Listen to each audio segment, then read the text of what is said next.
अस्सलाम वालेकुम।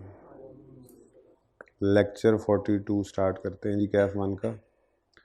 आप हजरात जो ऑनलाइन सुन रहे हैं चूँकि आप लोग ऑनलाइन सुन रहे हैं इसलिए हम फ़िलहाल जो है वो आज कुछ पार्ट्स के अंदर MCQs करेंगे। तो डिफरेंट टॉपिक्स के MCQs का मैं डिफरेंट पार्ट्स बना लूँगा और ये अगेन इंडिपेंडेंट है, करने वाला काम है लेकिन इंडिपेंडेंट है रनिंग टॉपिक के अंदर। आप इसको शायद बोरिंग कॉस्ट के MCQs का थोड़ा सा ये है कि कोई एक दो पॉइंट्स मैं नए पढ़ा दूँ, तो इसीलिए मैं इस पार्ट को भी सबसे पहले रिकॉर्ड कर रहा हूँ। कोशिश करूँगा इसको कि ये कोई 30 मिनट्स के आसपास ही रहे। फिर उसके बाद नेक्स्ट पार्ट में 36 के MCQs कर लेंगे, उसके बाद फिर देखते हैं हिम्मत हुई तो 16 के भी कर लेंगे। ठीक है, ओके जी। वन बाय वन शुरू करते हैं। पेज नंबर है 96।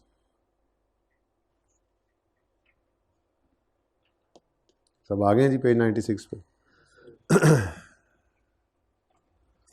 ओके, अब बेहतर क्या है अप्रोच कि आप लोग जो है वो यहाँ से पहले पढ़ते जाएं, उसके बाद फिर मैं आपको आंसर बताऊं, फिर चेक करते जाएंगे हम। ठीक है ना, एक नज़र आप पहले पढ़ लें ताकि which two of the following statements below regarding IS 23 borrowing cost are correct. कौन सी दो स्टेटमेंट्स करेक्ट हैं, कौन सी दो स्टेटमेंट्स करेक्ट हैं। कहता है borrowing cost must be capitalized if they are directly attributable to qualifying asset. बिल्कुल। अच्छा, इसका कॉन्टेक्स्ट मैं थोड़ी देर में समझाता हूँ ये इस तरह से क्यों लिखा गया है, लेकिन ए के बाद सी पढ़ें, सॉरी ए के बाद डी पढ़ें। Borrowing costs may be capitalized if they are directly attributable to qualifying assets. जी, यहाँ पे मस्ट भी लिखा हुआ है और यहाँ पे मे भी लिखा हुआ है। क्या हमने कोई IS 23 में ऑप्शन पढ़ा? उन्होंने कहा कि जी अगर क्वालिफाइंग एसेट है, उसको बनाने के लिए आपने लोन लिया है, उस लोन पे आपने इंटरेस्ट पे किया है, तो चाहो तो उसे कैपिटलाइज करो, चाहो तो एक्सपेंस आउट कर दो। क्या ऐसी कोई बात हमने सुनी है? असल में ना ये गालिबन 2001 में हमारे भी मतलब मैट्रिक से पहले के ज़माने की बातें हैं, शायद बोरिंग कॉस्ट का स्टैंडर्ड ऑप्शन देता था कि आपने इंटरेस्ट को अगर क्वालिफाइंग एसेट के ऊपर लोन ले, क्वालिफाइंग एसेट के लिए लोन लेकर पे किया इंटरेस्ट, तो उस इंटरेस्ट को आप चाहो तो एक्सपेंस आउट कर दो, चाहो तो कैपिटलाइज कर दो। मेरे ख्याल में उस वक्त ये ऑप्शन देता था, लेकिन जब 2001 के अंदर ये स्टैंडर्ड चेंज हुआ तो उस वक्त फिर IS 23 ने, नए स्टैंडर्ड ने इस चीज़ को मस्ट कर दिया कि अगर बोरिंग कॉस्ट इनकर हुई है ऐसे लोन पे जिसको आपने यूज़ किया है किसी क्वालिफाइंग एसेट के अंदर, उसकी कंस्ट्रक्शन में, इंस्टॉलेशन में, तो ऐसे इंटरेस्ट को लाजमी एसेट की कॉस्ट में ऐड करना है। ठीक है ना, तो इसलिए बोरिंग कॉस्ट जो डायरेक्टली एट्रीब्यूटेबल हो टू आ क्वालिफाइंग एसेट वो लाजमी है कि कैपिटलाइज की जाए, तो ये सही है। अच्छा, बोरिंग कॉस्ट शुड सीज रोक देनी है to be capitalize once the related asset is substantially complete. बिल्कुल सही है, लेकिन इस चीज़ इस पॉइंट के अंदर जो हमने चीज़ पढ़नी है वो सब्सटेंशियली कंप्लीट है। ठीक है, सब्सटेंशियली कंप्लीट का मतलब क्या है? हाँ, मतलब ये है कि अगर मिसाल के तौर पे डेकोरेशन रहती है, सारी बिल्डिंग बन गई है, उसकी डेकोरेशन रह गई है, ठीक है, या मतलब वो डेकोरेशन या फर्निशिंग रहती है, फर्नीचर इंस्टॉल होना है, फर्नीचर इंस्टॉलेशन लेफ्ट, तो स्टैंडर्ड ये कहता है कि हम इसको क्या कहेंगे कि ये सब्सटेंशियली कंप्लीट हो गया है। ये क्या हो गया जी? सब्सटेंशियली कंप्लीट हो गया है। तो स्टैंडर्ड ने ये नहीं कहा कि जब एसेट बिल्कुल मतलब उसकी फर्निशिंग हो गया, एसेट है ना, बिल्डिंग है मिसाल के तौर पे, तो वो कहता है जी बिल्डिंग कंप्लीट ही है। अब आपने उसको, यूज़र ने आके कहा है आपको, जिस बंदे के लिए आपने बनाई है उसने कहा है ठीक है जी सारी बिल्डिंग्स ऐसे ही बनती हैं, लेकिन ज़रा मुझे यहाँ पे ज़रा जो है वो पर्दे इस तरह से लगा दें, ज़रा जो है वो खिड़की के ऊपर जो है वो शीशे का रंग इस तरह का कर दें, मुझे ज़रा ये पसंद नहीं आया, यहाँ पे जो है वो आप फर्नीचर को इस तरह से कर दें, यहाँ कोई नई चीज़ आप लगा दें, बिल्डिंग तो बनी हुई है, ठीक है, सफाई सुथराई कर दें जी, अभी ज़रा गंद शंद पड़ा होगा। तो स्टैंड ये कहता है कि सब्सटेंशियली कंप्लीट हो चुका है एसेट, ऐसी सूरत हाल में तो आपने बोरिंग कॉस्ट को रोक देना। बोरिंग कॉस्ट कब रुक जाएगी? स्टैंडर्ड के ये अल्फाज हैं कि जब सब्सटेंशली कंप्लीट हो जाए, ठीक है। बस यही ऑलमोस्ट फ़र्क है जो मैंने आपको बता दिया। सब्सटेंशली कंप्लीट हो गया, डेकोरेशन रहती है, तो रेडी टू यूज़ शायद नहीं है, ठीक है ना। इसके लिए मैं आपको ज़रा ये पॉइंट पूरा कर लें, उसके बाद फिर मैं आपको बताता हूँ किताब के कौन से सफ़े को आपने रेफ़र करना है। जो मैंने कहा था थोड़ा बहुत मैंने हल्का फुल्का आपको रीड करवाना है। अगला पॉइंट पढ़ लें। Borrowing cost must be capitalized if they are directly attributable to non current asset. हाँ जी सही है ना? क्यों सही नहीं? भाई नॉन करंट एसेट ज़रूरी तो नहीं है कि क्वालिफाइंग एसेट हो। जो प्लांट आपने बना बनाया खरीदा, जो मशीन आपने बनी बनाई खरीदी, जो बिल्डिंग आपने बनी बनाई खरीदी है, तो ये नॉन करंट एसेट। लेकिन ये तो रेडी टू यूज़ और सेल है, ready for its intended use और सेल। वो पहली एग्जांपल याद करो। तो इसको तो बनाने में अच्छा खासा अरसा नहीं लग रहा, तो फिर ज़रूरी नहीं है सारे नॉन करंट एसेट्स जो हैं वो क्वालिफाइंग एसेट हों। ठहरो, ठहर जाओ यार, ठहर जा मेरे चांद, ठहर जा। मैं वो सामने कर ही लेता हूँ एग्जाम्पल फिर आपका सवाल लेता हूँ। ये देखें जी, ये क्वालिफाइंग एसेट जो which necessarily take a substantial period of time to get ready for its intended use or sale। Construction company ने ब्रिज बनाना है जो 6 साल में बनेगा, क्वालिफाइंग एसेट। बहुत ही सोफिस्टिकेटेड सर्किट है, कंपनी मैन्युफैक्चर कर रही है, लेकिन वो बहुत ज़्यादा है। मैंने कहा ये तो मैस प्रोड्यूस इन्वेंट्री है, ये तो 1 मिनट में 1 घंटे में कई बन रहे होते हैं, क्वालिफाइंग एसिड नहीं। पावर प्लांट 10 महीने में होगा, क्वालिफाइंग।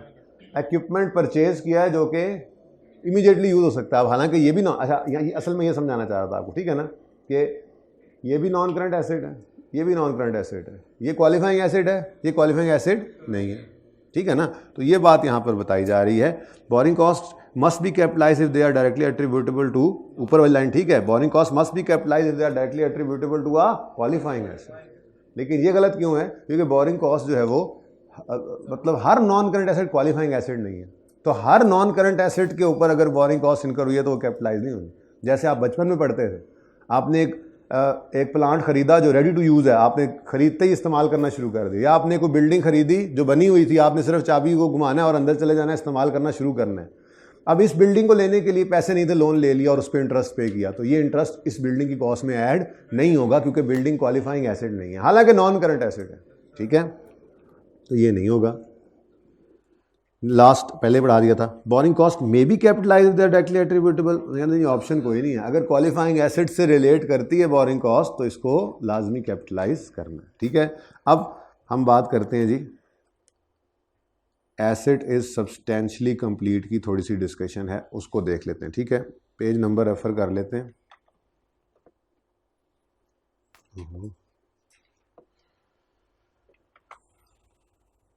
ये भी इधर ही आ गया वापस।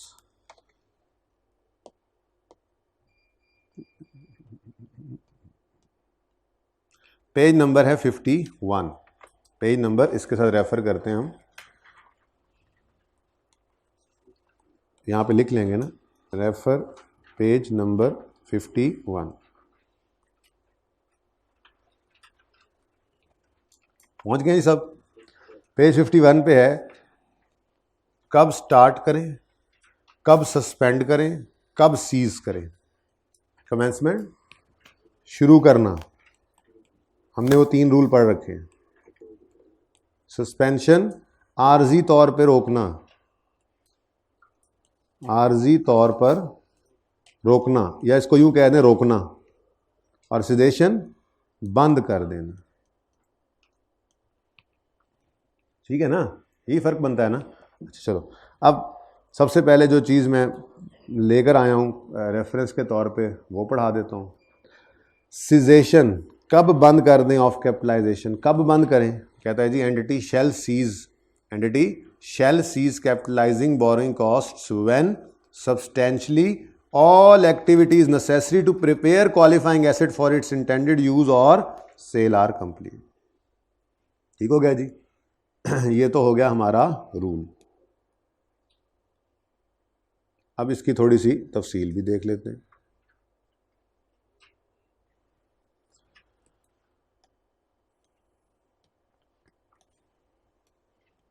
An asset is normally ready for its intended use or sale when the physical construction of asset is complete, even though routine administrative work might still continue. थोड़ी सी बात समझ आ रही है? ठीक है, तो कब वो कह रहा है जी, कब हम समझेंगे कि ये इंटेंडेड यूज और सेल के लिए ज़रूरी है? जब when physical construction of asset is complete, even though routine admin work might still continue. If minor modifications such as the decoration of property to purchasers or users specification, क्या building तो बन गई थी लेकिन उन्होंने कहा नहीं ज़रा थोड़ा सा ये इसको इस तरह से कर दें, चेंज कर दें, माइनर मेजर नहीं, minor, such as decoration property to purchasers or users specification are all that are outstanding, this indicates that substantially all activities are complete. ठीक है ना? तो इसका मतलब ये हुआ कि हम कह सकते हैं जब फिजिकल कंस्ट्रक्शन कंप्लीट हो जाए, फिजिकल कंस्ट्रक्शन जब कंप्लीट हो जाए और माइनर मॉडिफिकेशंस जो हैं वो अगर रहती भी हैं, कोई चीज़ रहती भी है तो वो क्या हैं? माइनर मॉडिफिकेशंस यूज़र की जो है वो स्पेसिफिक नीड्स के हिसाब से, तो हम क्या कहेंगे? एसेट यार जो है ना उसकी substantially all the activities complete हो गई. ठीक है, आगे कहता है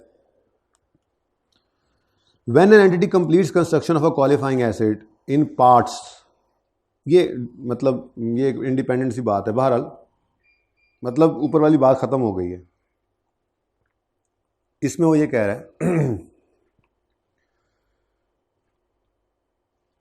कहता है मिसाल के तौर पे आपने एक बिल्डिंग ब्लॉक बनाने को शुरू किया है. अब बिल्डिंग क्वालिफाइंग एसेट अगर बना रहे हैं तो ठीक है, लेकिन जैसे आपने देखा होगा हॉस्टल्स के अंदर ऐसे ब्लॉक्स बने होते हैं, ठीक है जी, कि ये अबू बकर ब्लॉक है, ये उमर ब्लॉक है, ये उस्मान ब्लॉक है, ऐसे हॉस्टल्स के अंदर नाम होते हैं ना. ठीक है, अब हर ब्लॉक इंडिपेंडेंटली यूज़ हो सकता है दूसरे के. ठीक है, अब आप कंस्ट्रक्ट तो क्या कर रहे थे? हॉस्टल बिल्डिंग्स, क्वालिफाइंग एसेट है, लेकिन इनकी नेचर ऐसी है कि हर बिल्डिंग का जो पार्ट है वो इंडिपेंडेंटली यूज़ हो सकता है बाकियों से. तो स्टैंडर्ड कहता है फिर ये नहीं करना कि सॉरी हॉस्टल बिल्डिंग्स जब तक कंप्लीट ना हो जाए आप कहें कि जी अभी तक क्वालिफाइंग एसेट बन रहा है तो कैपिटलाइज करते रहें इंटरेस्ट को, बल्कि जो बिल्डिंग बनती जाए उस पर capitalization of borrowing cost cease करते जाए, जैसे उसके ऊपर बाकी कॉस्ट आपने सीज कर देनी है कंस्ट्रक्शन वगैरह की. ठीक है ना, ये लिखा हुआ है यहाँ पे, आप पढ़ो. When an entity completes the construction of a qualifying asset in parts and each part is capable of being used, and each part is when an entity completes construction of asset in parts, construction of a qualifying asset in parts अगर कर रहे हैं, ठीक है, and each part is capable of being used separately while construction continues on other parts. यानी ऐसा नहीं है कि अगर एक पार्ट नहीं बनेगा तो दूसरा नहीं चलेगा. ठीक है, the entity shall cease capitalizing borrowing cost when it completes substantially all the activities necessary to prepare that part. ठीक है ना जी, यानी कि वो जब पार्ट पूरा हो जाए, कंप्लीट हो जाए तो उसकी कैपिटलाइजेशन को सीज कर देना. ये बात समझ आई? इसमें ना अब दो चीज़ें होंगी. एक तो एग्जांपल मैंने दे दी कि जैसे हॉस्टल्स हैं, हॉस्टल बिल्डिंग है, उसमें डिफरेंट ब्लॉक्स हैं, तो हर block capable of being used separately है, तो जो पार्ट कंप्लीट होता जाए उस पर कैपिटलाइजेशन को रोकते जाओ. ठीक है, एक और एग्जांपल, वो एग्जांपल है हम एक फैक्ट्री लगा रहे हैं, उस फैक्ट्री के अंदर एक प्रोडक्शन प्रोसेस है. वो प्रोडक्शन प्रोसेस ऐसा है कि सबसे पहले जो है वो लेट्स से ये स्पिनिंग मिल है, ठीक है जी, तो वो कॉटन बेल्स जो हैं वो खोलकर एक साइड से एक प्लांट में डाली जाती हैं, एक कमरे में वो उनको जो है वो नरम करके फिर आगे एक अगले कमरे में चले जाते हैं. वो सिस्टम मतलब एक मशीनरी लगी होती है, वो अगली मशीनरी में भेज देती है, अगले कमरे में दूसरी मशीनरी लगी होती है, ठीक है, वो स्पिनिंग स्टार्ट कर देती हैं, फिर उससे आगे लूम्स लगी होती हैं, वो वहाँ पे धागा बना रही होती हैं, फिर उससे आगे इस तरह से. तो ये एक इंटीग्रेशन है, ये एक पूरी स्पिनिंग मिल जो है उसके अंदर कई सारे प्रोसेस जो हैं वो इंटीग्रेटेड है. ठीक है ना, अब आप ये नहीं कह सकते कि जनाब अगर पहले आपने स्पिनिंग मिल स्पिंडल्स लगा दी हैं तो आपकी जो है वो पिछला सारा प्रोसेस जो है वो भी कंप्लीट हो गया, हालांकि वो नहीं हुआ. या पहला लगा दें तो कहेंगे जी अब आप स्पिनिंग मिल को कहेंगे ये बन गई, ऐसा नहीं है, क्योंकि ये प्रोसेस ऐसा है जो कॉन्टीन्यूस है. तो इस केस के अंदर आपको जब तक पूरी स्पिनिंग मिल बना न लें तब तक आप बोरिंग कॉस्ट को कैपिटलाइज करेंगे. आप ये नहीं कहेंगे रेडी टू यूज़ नहीं ना होगा, इंटेंडेड ऑफ ये capable of being used independently नहीं है. बिल्डिंग का क्या था, हॉस्टल ब्लॉक्स का क्या था, capable of being used separately थे. लेकिन ये प्लांट जो आप लगा रहे हैं, जो स्पिनिंग मिल आप लगा रहे हैं, ये सारे assets capable of being used separately नहीं है, ठीक है। तो ये उन्होंने एग्जांपल भी दी हुई है नीचे। A business park comprising several buildings, each of which can be used individually, is an example of a qualifying asset for which each part is capable of being usable while construction continues on other parts. समझ आती है? और बोलो, ये पहली example हो गई। और दूसरी एग्जांपल कैपिटलाइजेशन, ये आगे पढ़, capitalization of borrowing cost should cease for each part when that part substantially even though work on other parts continue. दूसरी एग्जांपल जो मैंने अभी दी, an example of a qualifying asset that needs to be completed before any part can be used is an industrial plant involving several processes which are carried out in sequence at different parts of plant within the same site, such as a steel mill. In such case, capitalization of borrowing cost shall cease when the whole asset is substantially complete. तो ये थोड़ी सी discussion थी, लेकिन चलो ठीक है। मैंने आपको कहा कि यहाँ से ऑनवर्ड जो है ये इंडिपेंडेंट डेफिनेशन, मतलब इंडिपेंडेंट नहीं, मतलब ये थोड़ी सी एडिशनल डिस्कशन है, वरना रूल क्या है, एंटिटी को रोक देना पड़ती है कैपिटलाइजेशन ऑफ बोरिंग कॉस्ट जब सब्सटेंशियली सारी activities to prepare qualifying asset for intended use और सेल कंप्लीट हो जाए, ठीक है। और फिर साथ ही ये कह दिया कि नॉर्मली रेडी टू यूज होता है जब फिजिकल कंस्ट्रक्शन हो जाए, हल्का फुल्का कोई एडमिनिस्ट्रेटिव वर्क रहता है, कोई डेकोरेशन स्पेसिफिकली यूज़र की परफॉर्मेंस के यूज़र के हिसाब से रहती है, तो वो हम कहेंगे ये कोई नहीं है कि अभी चल रहा है काम हो गया ऑलमोस्ट, ठीक है, तो रोक दो। तो ये कभी कभार ऐसा होता है, कभी कभार इस तरह की चीज़ को टेस्ट करता है, वरना नॉर्मली वो कहता है वर्क कंप्लीटेड, बस जान छुई, ऐसा मसला नहीं होता। लेकिन कभी आ जाए तो फिर छोटा मोटा ऐसा काम रख के ये कॉन्सेप्ट टेस्ट कर सकता है, मैक्सिमम एमसीक्यूज़ के अंदर ही। ये वर्क कंप्लीट हो गया है, लेकिन यूज़र ने कहा है ज़रा मुझे जो है ना ये पेंट का कलर चेंज कर दो, तो अभी तक काम हो रहा है, अभी हैंड ओवर नहीं किया, तो भाई वर्क तो कंप्लीट हो गया सब्सटेंशियली, ठीक है ना। बाकी अगली बात उन्होंने ये कही, अगर पार्ट्स वाली बिल्डिंग है तो हर पार्ट अगर capable of being use separately है तो हर पार्ट जब कंप्लीट होता जाए बोरिंग कॉस्ट रोकते जाओ, और अगर सारे पार्ट्स इंटीग्रेट होकर एक चीज़ बनते हैं तो फिर जब तक पूरा एसेट ना बन जाए तब तक कैपिटलाइजेशन जारी रखो, और जब पूरा एसेट बन जाए तो फिर रोक दो, ठीक है। ये था जी cessation of capitalisation.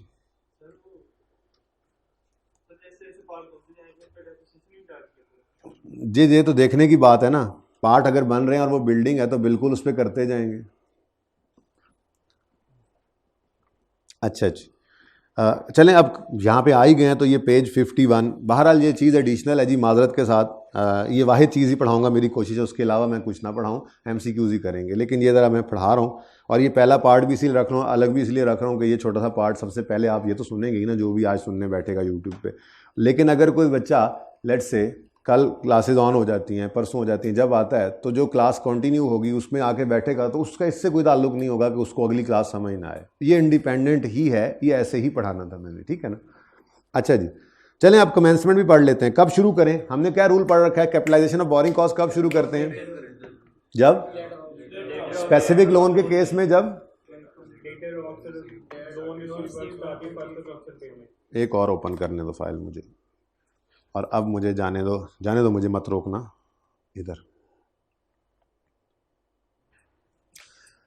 For specific loan receive हो, वर्क स्टार्ट हो, फर्स्ट पेमेंट हो, ये तीनों जिस दिन इकट्ठे पूरे हो जाएं, यूं कह लो। लेटर ऑफ का मतलब वैसे क्या है, लेटर ऑफ का मतलब मैंने कहा था, एक बच्चे ने मुझसे पूछ लिया तो मैं परेशान हो गया था। लेटर ऑफ का मतलब होता है इन तीनों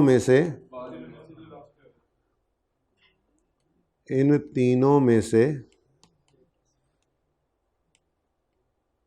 जो लास्ट में हो। असल में ना बात इस तरह की है कि यूं कहा जा सकता है, जब ये तीनों काम, जब ये तीनों फुलफिल हो जाएं, ये भी मतलब है ना इसका, जब ये तीनों फुलफिल हो जाएं। क्या मतलब, लेटर का मतलब ही क्या है, बाद में। अगर कमेंसमेंट डेट यकम मार्च है तो इस यकम मार्च पे वर्क भी स्टार्ट हो चुका है, कंस्ट्रक्शन की पेमेंट भी हो चुकी है और लोन ऑलरेडी रिसीव्ड है, ठीक है। आप 3 डेट्स कर लो, ये यकम जनवरी कर लो, ये यकम मार्च कर लो, ये यकम अप्रैल कर लो, तो कमेंसमेंट डेट क्या बनी, यकम अप्रैल, क्योंकि यकम अप्रैल वो डेट है जिसपे लोन भी आ चुका हुआ है, काम भी शुरू हो चुका हुआ है और पहली पेमेंट भी हो चुकी हुई है, ठीक है ना। अच्छा, तो ये तो हो गया स्पेसिफिक लोन। स्पेसिफिक लोन के लिए कमेंसमेंट कब, लेटर ऑफ ये 3 डेट्स। जबकि जनरल लोन के लिए कमेंसमेंट कब, जब जनरल लोन में से पेमेंट हुई, तो हम ये कहते हैं कि फिर बोरिंग कॉस्ट इनकर होना शुरू हो गई ना, क्वालिफाई। जनरल लोन पे जो इंटरेस्ट था वो पहले प्रॉफिट एंड लॉस में जा रहा था, लेकिन जब जनरल लोन में हाथ डाल के पैसे निकाले और उसको अपने क्वालिफाइंग एसेट में यूज किया तो उस दिन से ये पैसा जनरल लोन वाला एसेट में यूज हो गया, तो उस दिन से बोरिंग कॉस्ट इधर इनकर होना शुरू हो जाएगी, तो फिर ऐड भी यहीं पे करेंगे, ठीक है ना। चलो अब पढ़ते हैं इसको। An entity shall begin capitalizing borrowing costs on the commencement date. The commencement date is the date when entity first meet all of the following conditions. Number 1, it incurs expenditure for the asset. ठीक है जी, जिसको हमने यूं बोल दिया था first construction payment.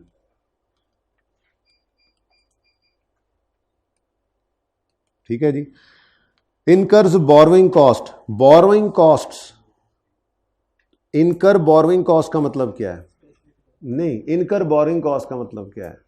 borrowing cost incur होना शुरू हो गई है, मतलब नहीं, borrowing cost, ठहरो, रुक जाओ।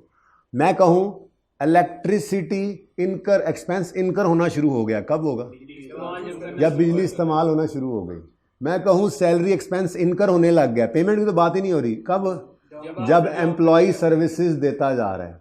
बोरिंग कॉस्ट इनकर कब होगी? जब लोन इस्तेमाल होना शुरू होगा। तो इसका मतलब डीप डाउन जाकर सोचें तो इसका मतलब है लोन रिसीव्ड। ना, लोन रिसीव्ड से बोरिंग कॉस्ट इनकर होना शुरू हो जाती है। कैपिटलाइज कब करेंगे? जब इनमें से लेटर बनेगा, वो अलग बात है, ठीक है ना। हम तो यहाँ लोन रिसीव्ड लिखते थे। हाँ, अगर loan received work started first payment एक ही दिन होता था तो फिर हम कैपिटलाइजेशन भी शुरू कर देते थे। लेकिन अगर लोन रिसीव हुआ 1 जनवरी को, वर्क स्टार्ट हुआ 1 मार्च को, फर्स्ट पेमेंट 1 अप्रैल को, तो जनवरी से लेके मार्च तक का इंटरेस्ट इनकर तो हो जाता था, वो कैपिटलाइज नहीं करते थे, वो प्रॉफिट एंड लॉस में चला जाता था।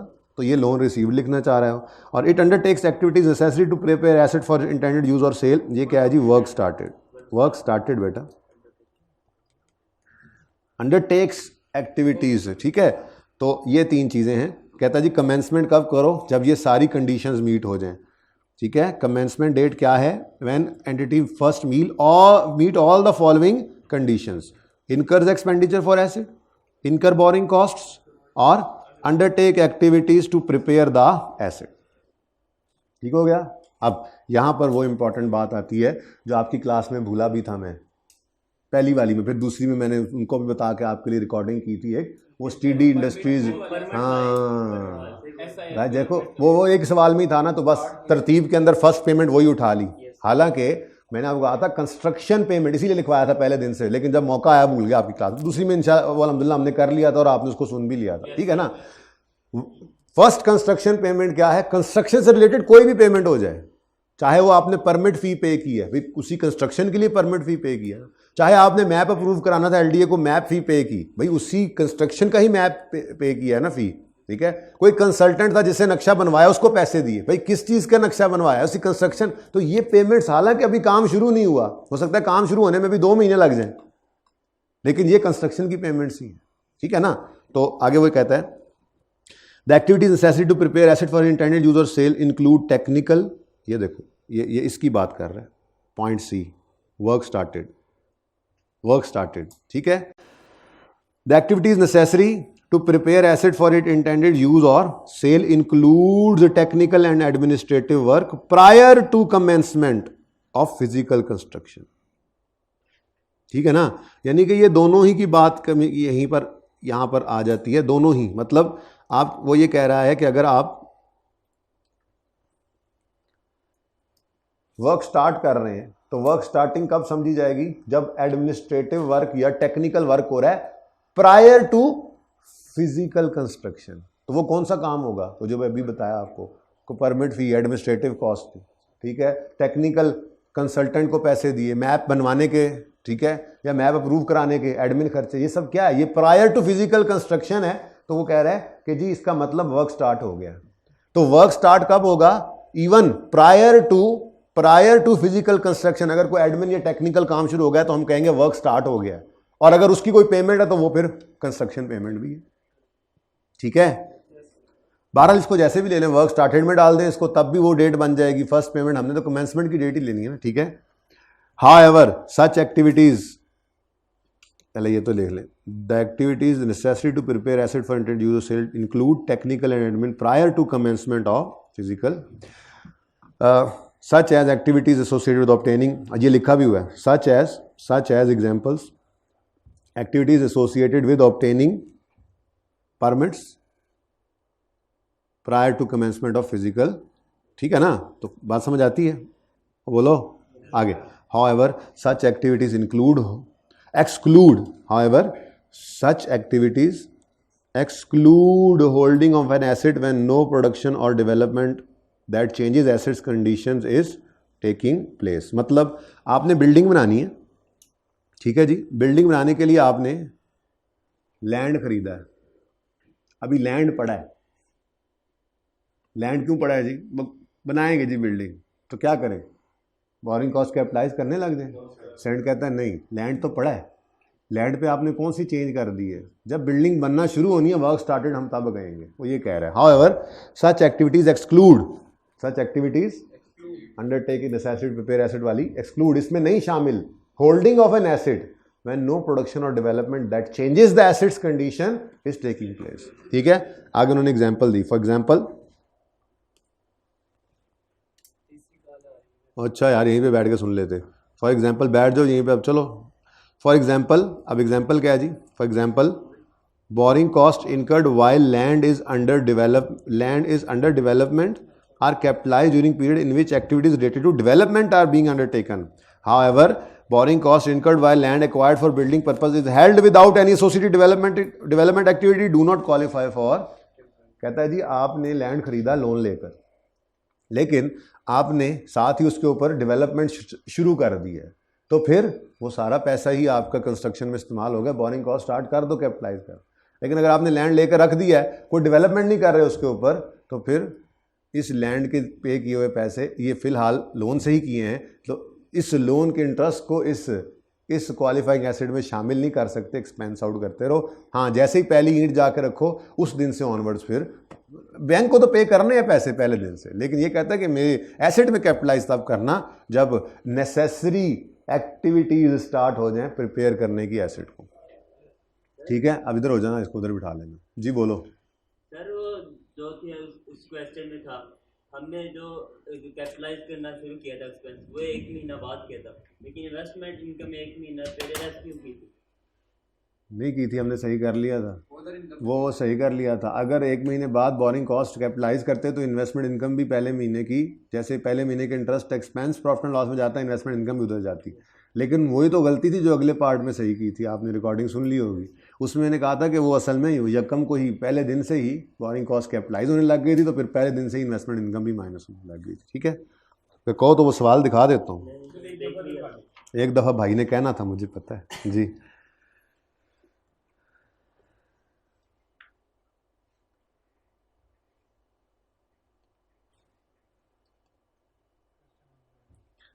ये असल में ये आप कह रहे हैं, यहाँ पर इंटरेस्ट एक्सपेंस स्पेसिफिक लोन का सिर्फ 1 महीने का हमने एक्सपेंस आउट किया था, और ये आखिरी वाला महीना था, ठीक है, ऐसे ही है शायद, ठीक है। और यहाँ पर कोई इन्वेस्टमेंट इनकम नहीं आई थी, यह सवाल सही करने के बाद था। जब सवाल के अंदर वो 1 महीना पहला नहीं लिया था ना, लेट किया था, तो उस महीने के एक्सपेंस भी इधर लाए थे और इन्वेस्टमेंट इनकम भी लाए थे, ठीक है। तो ये बहरहाल घर पे जाके रिवाइज कर लेना। अच्छा जी, कहाँ थे हम, छेड़ दिया आपने, इसमें मेरे ख्याल से वो MCQs ओपन हुए थे, ठहर जाओ, ये अपना। अच्छा जी, समझ आ गई बात।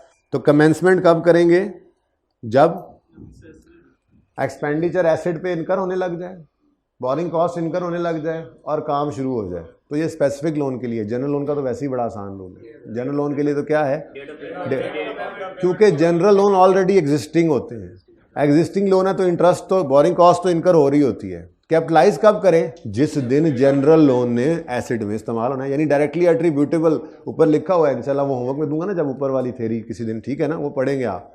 वो बोरिंग कॉस्ट कैपिटलाइज कौन सी होती है, जो डायरेक्टली एट्रीब्यूटेबल हो क्वालिफाइंग एसेट से। अब जनरल लोन का इंटरेस्ट तो बहुत ज़्यादा होता है, हम कितना कैपिटलाइज करते हैं, जितना वो लोन इस कंस्ट्रक्शन में इस्तेमाल हो और जिस दिन से ऑनवर्ड्स वो इस्तेमाल होना शुरू हो, ठीक है जी। तो कमेंसमेंट और सस्पेंशन, लो जी, कमेंसमेंट भी हो गया, सिदेशन भी हो गया, अब बीच में आई सस्पेंशन। सस्पेंशन रूटीन और नॉन रूटीन थी, ठीक है ना। रूटीन को इग्नोर करते हैं, नॉन रूटीन को कंसिडर करते हैं। क्या मतलब, उस अरसे की, जिस अरसे की नॉन रूटीन सस्पेंशन हो उसको हम, उसमें हम जो है वो इसको बोरिंग कॉस्ट कैपिटलाइज करना रोक देते हैं और इन्वेस्टमेंट इनकम माइनस करना रोक देते हैं और जनरल लोन का इंटरेस्ट भी कैपिटलाइज करना रोक देते हैं, ठीक है ना। बस एसेट की उस वर्किंग, बोरिंग कॉस्ट टू भी कैपिटलाइज वाली वर्किंग में वो अरसा नहीं आता, वैसे वो प्रॉफिट एंड लॉस में तो जाता है। अगर एक्सपेंस है तो वो है, बैंक तो लेगा उस अरसे के। अगर कोई इन्वेस्टमेंट इनकम हुई है तो आप अदर इनकम में लिखेंगे, बस बोरिंग कॉस्ट टू भी कैपिटलाइज वाली वर्किंग में नहीं आने देते। पढ़ते हैं, an entity shall suspend capitalization during periods in which it suspends active development of a qualifying asset. It suspends, बात समझ आई है? देखो क्या कह रहे हैं जी, सस्पेंड कर दो कैपिटलाइजेशन, सस्पेंड कर दो capitalization during the period in which suspended है एक्टिव डेवलपमेंट। ठीक हो गया, एक्टिव डेवलपमेंट। आगे कहते हैं, however if suspension is a necessary part of process of getting asset ready then borrowing cost will be capitalized। ये बात तो याद है ना, तो बोलो कि जब हमने कहा था जी वो सीमेंट पक्का होने के लिए छोड़ा हुआ है तो ये नेसेसरी पार्ट है, ठीक है। लेकिन अगर कोई लेबर स्ट्राइक कर दे तो ये क्या है, ये सस्पेंडेड है एक्टिव डेवलपमेंट, ठीक है ना। इसके लिए स्टैंडर्ड एक लफ्ज़ भी इस्तेमाल कर लेता होता है अक्सर, when it suspends active development of qualifying acid, इसको यूँ भी कह देता होता है कि ये एक्सटेंडेड पीरियड्स हैं। चलो देखते हैं जब कहेगा, ठीक है ना। बहरहाल सादा बात, सस्पेंड करनी है कैपिटलाइजेशन जब सस्पेंड कर दो एक्टिव डेवलपमेंट। लेकिन वो कह रहा है नेसेसरी पार्ट अगर ये सस्पेंशन है तो फिर मत रोको। इसका मतलब ही यही था जब हमने कहा था रूटीन सस्पेंशन। क्या मतलब भाई, वो एक्टिव डेवलपमेंट रुकी नहीं हुई है, वो पक्का हो रहा है सीमेंट, तभी आगे काम होना है। कब, किसने कहा काम रुका हुआ है? मैंने ये अल्फाज भी इस्तेमाल किए थे, ठीक है। चलो इसके लिए ना एक एग्जाम्पल है, हाँ नहीं एक मिनट, सही है, हाँ ये एग्जाम्पल आप कर सकते हैं होमवर्क में। एग्जाम्पल 8 आपका होमवर्क है, बहुत आसान है, ठीक है ना जी। ये कमेंसमेंट, सीजेशन और कैपिटलाइजेशन। एग्जाम्पल 9 भी साथ ही कर लीजिएगा, मैं इसको फिर कल इंशाल्लाह डिस्कस करूँगा। मुझे आते साथ याद करवाना है ये दोनों, ठीक है, ये दोनों एग्जाम्पल्स। लेकिन आपको ज़रूरत ही नहीं पड़ेगी डिस्कस करने की, जो मैंने बातें की हैं इन बातों को थोड़ा सा एक्सप्लेन किया गया, ठीक है। एग्जाम्पल 8 और 9 आपने कर लेनी है, बहुत आसान है, बस यही लिखा हुआ है, कब सस्पेंड करें, कब ना करें, क्या करें, क्या मतलब कब स्टार्ट करें, कब रोक दें, ये जो बातें पढ़ के आए हैं ना, इसकी थोड़ी सी एग्जाम्पल है। ओके, इंटरेस्ट और लोन पे करना है, जो उसका हम जनरल लोन में से किया था, जनरल लोन में से उसकी कमेंसमेंट क्यों 1 महीना रोकी? मैं समझा नहीं सर, जो क्वेश्चन नंबर 8 में से हम इंटरेस्ट पे किया, जनरल बात करो जैसे कर रहे हो। हमने जनरल लोन में से स्पेसिफिक लोन का प्रिंसिपल इंटरेस्ट पे करना होता है। जिस दिन करेंगे जनरल लोन तो उसी दिन इस्तेमाल हुआ ना, तो फिर इस्तेमाल हो गया कंस्ट्रक्शन में। अब यहाँ तक को मसला, अब इससे आगे सवाल करो। वो कमेंसमेंट क्यों 1 महीना लेस क्यों किया था उसमें? वो सस्पेंशन जब आ गई थी और वो नॉन रूटीन थी, ये उसकी बात कर रहे हो, तो वो तो भाईजान उस अरसे का इंटरेस्ट, चाहे एक्सपेंस, ये स्पेसिफिक लोन का इंटरेस्ट हो एक्सपेंस, चाहे उसकी सरप्लस की इन्वेस्टमेंट इनकम हो, चाहे जनरल लोन का इंटरेस्ट एक्सपेंस हो, वो हमारी बोरिंग कॉस्ट भी कैपिटलाइज वाली वर्किंग में नहीं आता। हाँ, ये नहीं है कि हमने माफ़ तो बैंक ने नहीं करना, माफ़ तो स्पेसिफिक लोन वाला भी नहीं करना। सस्पेंशन पीरियड आ गया तो क्या आपको बैंक माफ़ कर देगा कि जी आपका 1 महीना काम रुका रहा, इंटरेस्ट मत दो? बोलो, अभी बात यही करके हटा तुमने, ठीक है ना। वो 1 महीने का प्रॉफिट एंड लॉस में जाएगा एक्सपेंस, चाहे वो स्पेसिफिक लोन का था, चाहे वो जनरल लोन का था, चाहे वो इन्वेस्टमेंट इनकम थी, वो अदर इनकम बन जाएगी, इस वर्किंग में नहीं आएगी, ठीक है जी। बोले यार पता नहीं, आप खुद से पूछ लेना, मैंने जनरल इसलिए कहा सवाल को कर दो। एक मिनट पहले थोड़े हालात खराब ने, तुसी भी कर यार, मेरी बात सुनो। वैसे बाय द वे मतलब हालात पहले ही बड़े ख़राब ने, मैं अगे बड़ा परेशान बैठा हुआ, तुसी मेहरबानी को मैंने होर परेशान ना करो, ठीक है ना। हाँ मैं बता रहा हूँ, अभी मैंने ना यहाँ पे जुर्माना कर देना, जाकर समोसे लाने पड़ेंगे सबके लिए जिसने लड़ाई की। हाँ कौन था? नहीं इधर से। अच्छा जी सुनो यार, सुनो, कौन सा, सुन लो, चुप कर जाओ, खबरदार जो कोई बोला तो। बंदे थोड़े ही होते हैं यार। चल भाई आ जा, एंड पे ना जाएंगे। जा रहा हूँ भाई, जा रहा हूँ। चलो जी अब फटाफट एमसीक्यू ख़त्म करें, इस पार्ट को रोकें, उसके बाद ब्रेक करते हैं, ठीक है? फिर इंशाल्लाह करते हैं इस मसले का कोई हल, मैं करता हूँ तुम्हारे साथ। 96 पे आ जाओ जी। अच्छा जी अब जल्दी से करना, कितनी देर हो गई अभी रिकॉर्डिंग की शुरू है? बस इसको कोशिश करके ना 10 से 15 मिनट में हमने लपेटना है, ठीक है ना? 10 से 15 मिनट। अब आपके कैलकुलेटर्स बाहर होने चाहिए, उस वक्त ना उखड़ खुड़ खिड़ खुड़ हो रही हो, कैलकुलेटर हाथ में हो, तैयार हो, कैलकुलेशन को करनी पड़े तो, ठीक है? जल्दी जल्दी पढ़ते जाएं। डिस्कशंस मैंने कर दी हैं, जो एमसीक्यूज में करनी थी ना, मैंने कहा चलो ज़रा अलग से कर लेते हैं, ठीक है? Fine limited received a 10 million loan at 7.5 on 1st April. The loan was specifically issued to finance the, हाँ जी स्पेसिफिक लोन है, okay. Construction of store commenced on यकम May and it was completed and ready for use on 28 February but did not open for trading until 1st April। इसको तो छोड़ो ना, उसने सब कुछ ही छोड़ दिया, ठहर सारी फाइलें बंद हो गई। चलो ये तो जी भाई, loan received 1st April, construction started 1st मई, ठीक है, और कंस्ट्रक्शन कंप्लीट हो गई 28 फरवरी को। अच्छा अब लोन तो 1 अप्रैल को रिसीव हुआ है, ठीक है, और वो इशू किया ही किस लिए गया है? To finance building of new store. Construction of store commenced on 1 मई, ये तो लिखा हुआ है, वर्क स्टार्टेड 1 मई को है। फर्स्ट पेमेंट कहीं लिखा हुआ है सवाल में, तो इसका मतलब नॉर्मल है, नहीं है जो नहीं है, ठीक है। यूँ समझ लेंगे कि जिस दिन काम शुरू हुआ है उसी दिन ही पेमेंट करेंगे, फिर खामोशी केस में नॉर्मल की तरफ जाते हैं ना, ठीक है। तो loan receive 1 April, construction of store commence 1 मई, तो कमेंसमेंट कब की बनी जी? 1 मई 2017, ठीक हो गया जी। उसके बाद सीजेशन वर्क कंप्लीशन पे होनी है जी, तो वो है 28 फरवरी 18। अच्छा but did not open till, छोड़ो यार हमें इससे क्या, बन गया है ना एसिड, नहीं ओपन किया तो उनका मसला, हमारा मसला है। बोलो how much should be recorded as, हाँ 625 इज द इनकरेक्ट आंसर। तेजी की। अब जरा ध्यान से देखो, एमसीक्यूज में भाई और कुछ नहीं है, सिर्फ रिक्वायरमेंट को ध्यान से पढ़ना है, जो कि आपने नहीं पढ़ा, हाँ समोसों की वजह से नहीं पढ़ सके आप, आपको पता है आप पे पढ़ गए हैं, अब नहीं पढ़ सके आप, ठीक है। आपने ध्यान ही नहीं दिया कि वो कह रहा है फाइनेंस कॉस्ट कितनी है, जो के जाएगी,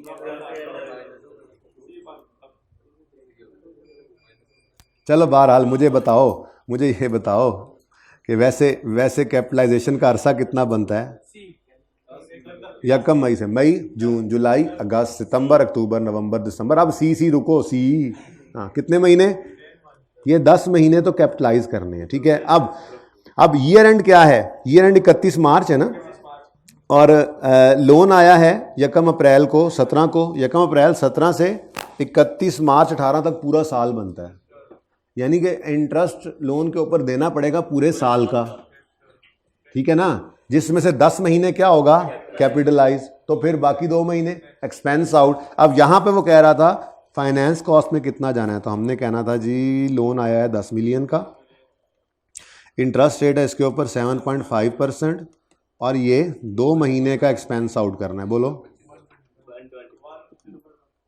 0.1, चलो पूरा लिख दो, 1000 में ना लिखो, पूरी अमाउंट लिख लो, मिलियन में ना लिखो, ठीक है ना। जो आंसर है उसको इंटू 1 मिलियन कर दो यार, ये बनता है ना इसका 0.125 मिलियन, ठीक है, तो 125,000 रुपीज़ बनते हैं, तो ये ऑप्शन नंबर सी था, ठीक है। हाँ अगला वो एमसीक्यू है जो आपके लिए था, सारा सवाल सेम है, वो कहता है how much interest should be capitalized as part of PPE, ठीक है। तो अगर ये काम करना है तो फिर 10 मिलियन का 7.5 इंटू 10/12 कितना बनता है? ये है वो 6 पॉइंट कितना था, 0.625 मिलियन, या इसको इंटू 1 मिलियन करोगे ना इसको इनटू कैलकुलेटर पे 1 मिलियन करोगे तो आपको वो फिगर मिल जाएगी टोटल रुपीज़ वाली, ठीक है ना। अच्छा, तो ये ऑप्शन डी था यहाँ पर, ये ऐसे था। एक MCQ से 2 MCQ निकले, ठीक है।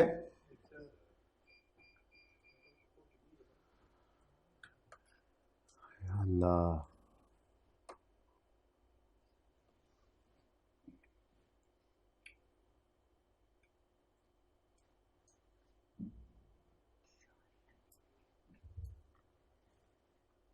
ठीक है जी, चलें आगे।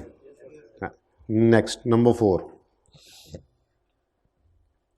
an entity decided that not all of the funds raised were needed immediately and temporarily invested some of the funds for 1 month before construction started, earning 40,000। Earning 40,000, मतलब छुट्टी भी दे दो फिर भी बच्चे आ जाते हैं। अजीब बच्चे हैं, बैठ जाओ।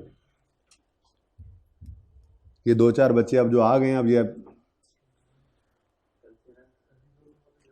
चलो अल्लाह आप लोगों को अपनी ज़ुबान में रखे, कोशिश करें बस घर में रहें अभी आजकल, ठीक है ना। हाँ जी अच्छा जी, अच्छा जी, जिसने अभी किया अभी फैसला करते हैं। अभी केस ज्यूरी में है, अभी तो फैसला करते हैं। क्या ख्याल है? गवाहियाँ भी लूँगा मैं, गवाहियाँ आसपास वालों से, ठीक है। बाकी हो सकता है फिर एंड पे मैं ही हूँ मुजरिम, आखिर में मुजरिम हो सकता है मैं ही निकलूँ, लेकिन केस तो चलेगा। हाँ चलें। एंटिटी डिसाइडेड, वो कहते हैं जी कि सारे फंड्स अवेलेबल, सारे फंड्स जो हैं वो रिक्वायर्ड नहीं है, इसलिए इन्वेस्ट कर दो। तो 40,000 अर्न किया है, ठीक है जी। How should the 40,000 be accounted for in financial statements. अब वो कहते हैं entity decided not all funds raised were needed immediately and temporary invested some of the funds for 1 month. इसका मतलब जो फंड्स आए थे उसमें से कुछ इस्तेमाल हो गए, जो कुछ बचे थे वो इन्वेस्ट किए ना। जरा जुमले से समझो, इसका मतलब वर्क स्टार्ट हो गया है, पेमेंट शेमेंट हो गई है, कुछ जो बचा है फंड्स में से वो इन्वेस्ट हुआ है। तो 40,000 की इन्वेस्टमेंट इनकम आई है इनको। अब ये इन्वेस्टमेंट इनकम का क्या करें? वो कहता है नेट ऑफ कर दो इस अमाउंट को, net of the amount capitalize in property plant and equipment. आगे पढ़ लेते हैं, वैसे मुझे ये सही लग रहा है। Net of the amount capitalize in, तो स्टार्ट कहां नहीं हुई मुझे ये बता दो जी। ओ सॉरी यार, आप लोग कितने चीते हो। वेरी गुड, शाबाश, ठीक है जी। तो कंस्ट्रक्शन अभी स्टार्ट नहीं हुई, सारी बात ही खत्म हो गई। मतलब मैं जो घुमा फिरा के लेके जा रहा था आपको कि देखो अब वो कह रहा है कि इमीडिएटली सारे ज़रूरत नहीं है, कुछ फंड्स इन्वेस्ट हो गए हैं, यानी कुछ पेमेंट हो गई है। तो वो कह रहे हैं जी अभी कंस्ट्रक्शन ही स्टार्ट नहीं हुई। तो पेमेंट बेशक हो गई है आपको जी, लोन भी आ गया है क्योंकि फंड्स अवेलेबल हो गए, पेमेंट भी हो गई है। क्या आप कह रहे हैं जी सम है, सम ऑफ द फंड्स इन्वेस्ट हुए हैं, लेकिन वर्क तो स्टार्ट नहीं हुआ। और लेटर लेटर लेटर तीनों जब पूरे होंगे, लोन रिसीव हो गया था, फर्स्ट पेमेंट हो गई थी, वर्क स्टार्ट नहीं हुआ था, तो commencement of capitalization of borrowing cost नहीं होनी, फिर इन्वेस्टमेंट इनकम का माइनस होना भी शुरू नहीं होना। तो फिर B is the correct option. इसको ले जाओ कहां पे? प्रॉफिट और लॉस में, ठीक है। अभी इसको उस वर्किंग में नेट नहीं कर सकते। अदर कंप्रिहेंसिव इनकम तो आपको पता ही नहीं क्या होती है, अभी वैसे ही नहीं जाता उसमें, ठीक है। ये नहीं जाती वैसे उसमें। और लोन में से ही माइनस कर दो, हद होगी यार, ऐसी फजूल बातें करने। B is the correct option. ये बताऊंगा मैं, नहीं बताऊंगा अभी जी। बिफोर ना होता तो फिर जैसे बोला था वैसे कर लेते, फिर खामोश होता तो हम यही समझते कि यार अब देखो वो कुछ फंड्स बचे हैं तो सारे काम हो गए हैं, पेमेंट्स भी हो गई हैं, कमेंसमेंट शुरू हो गई, तो फिर एसेट की कॉस्ट में से माइनस करते, फिर ऑप्शन ए होता। लेकिन ऐसे ना कहा करो अगर ऐसा होता तो, ये अगर वाले सवाल ना किया करो। मैं यकीन मानो इससे मैं आपको मशवरा दे रहा हूँ, ये आपको मशवरा दे रहा हूँ, क्योंकि ऑप्शन सारे के सारे हम लेके आते हैं क्लास में, लेकिन अगर का मसला ये होता है कि उस वक्त सवाल को आप बदलते हो, किसी एक वेरिएबल को बदल के कहते हो सारा सवाल बदलें, उससे आप खुद परेशान होते हो। जो सामने सिचुएशन उसको समझते जाओ, that situation will also come इंशाल्लाह। वो नहीं जाती कहीं ना कहीं आएगी, क्लास में, होमवर्क में, नहीं तो टेस्ट तो है ही जी। जी क्यों नहीं हो सकती है? क्यों नहीं हो सकती है? एडवांस जो देते हैं फर्स्ट पेमेंट को, एडवांस, वो कॉन्ट्रैक्टर जब आता है वो कहता है भाईजान पैसे दे दो, काम शुरू करना है। उसको पैसे देते हैं तो फिर जाके वो बंदोबस्त करता है, वो मजदूर इकट्ठे करता है, मटीरियल लेता है, मशीनरी लेता है, फिर काम शुरू होता है। तो पेमेंट पहले क्यों नहीं हो सकती? बल्कि मैं तो यूँ कहूँगा पेमेंट होती ही पहले है, काम शुरू ही बाद में होता है। ये एक ही दिन हो सकता है, काम शुरू हुआ जिस दिन, पेमेंट भी उस दिन हुई। वर्क स्टार्ट पहले हो सकता है, पेमेंट बाद में भी हो सकती है। कोई आपका तगड़ा कॉन्ट्रैक्टर, उसने कहा मैंने काम शुरू कर दिया, भाई ने एडवांस भेज दें, तो ये एनीथिंग कैन हैपन यार, कोई मसला नहीं, बी ओपन। जाहिर है, वो तो पहले ही कह चुका हूँ। चलें आगे, चलें, समोसों में बढ़ रहे हैं। अच्छा, कोई और भी आ जाता ना इस केस में शामिल होता है कोई और। Shine limited had the following, ये जो जुमला होता है ना, ये ऐसे लोन पड़े हैं, had the following bank loans outstanding during the whole year, ठीक है ना। ये जनरल लोन की निशानी होती है, इस तरह से जुमला जो पड़ा होता है ना। देखो, दो चीज़ें हैं याद रखना। स्पेसिफिक लोन की नॉर्मली दो निशानियां होती हैं, ये अंदाजे के लिए, वैसे तो वो बोल देता है, अब तो सवालों में वो बोलता है। आपने रिसेंट सवाल देखा था, वो कौन सा सवाल था, बुलान सबसे रिसेंट बुलान था, जो क्लियरली बताया हुआ था स्पेसिफिक और रनिंग फाइनेंस वो जनरल होते हैं, तो सवालों में आप बताता है, ठीक है ना। क्वेश्चन बैंक के कुछ सवालों में आपको कंफ्यूजन जरूर हुआ है, लेकिन उसकी वजह मैंने आपको बता दी। उसकी वजह यह है कि ICAP की किताब के अंदर वो स्पेसिफिक लोन की हेडिंग में एग्जांपल आई है ना, तो थोड़ा बहुत उन्होंने प्लस माइनस कर भी दिया है। तो वो इसलिए किया है कि बात जो स्पेसिफिक लोन की चल रही है तो नीचे एग्जाम्पल उन्होंने दी हुई थी, फिर बात जो जनरल लोन की चल रही है तो नीचे एग्जाम्पल, तो ऐसे को प्लस माइनस थोड़ा बहुत हुआ है तो हुआ है, वैसे ऐसा होता नहीं है, वो बता देता है, ठीक है, क्लियरली बताता है। लेकिन फिर भी मैं आपको वैसे कुछ निशानियां बता रहा हूं, ये कोई कंक्लूसिव बात नहीं है। मैं कहता हूं स्पेसिफिक लोन के बारे में कि नॉर्मली ऐसा होता है कि ये हम लेते ही कंस्ट्रक्शन के लिए, ठीक है, और दूसरी बात नॉर्मली ये सारा इस्तेमाल भी हो जाता है। ये दो चीज़ें आम तौर पे इसमें नज़र आती हैं, लेकिन ये भी कोई कंक्लूसिव एविडेंस नहीं है। मैं कहता हूँ 90% सवालों में ये निशानी आपको नज़र आएगी अगर आप देखेंगे तो, ठीक है। कि स्पेसिफिक लोन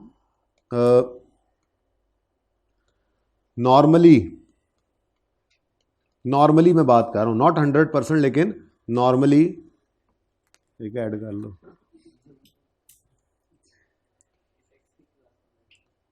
टैक्स का क्लास खत्म होगी टैक्स की।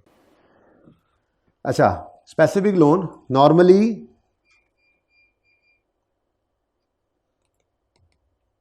लेते ही प्रोजेक्ट के लिए, क्या मैंने पहले क्या बोला था, लेते ही प्रोजेक्ट के लिए या कंस्ट्रक्शन के लिए, क्या मसला है भाई आप।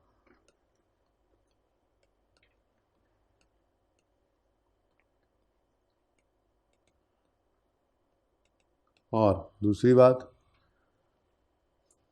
पूरा इस्तेमाल भी हो जाता है, नॉर्मली पूरा इस्तेमाल हो जाता है।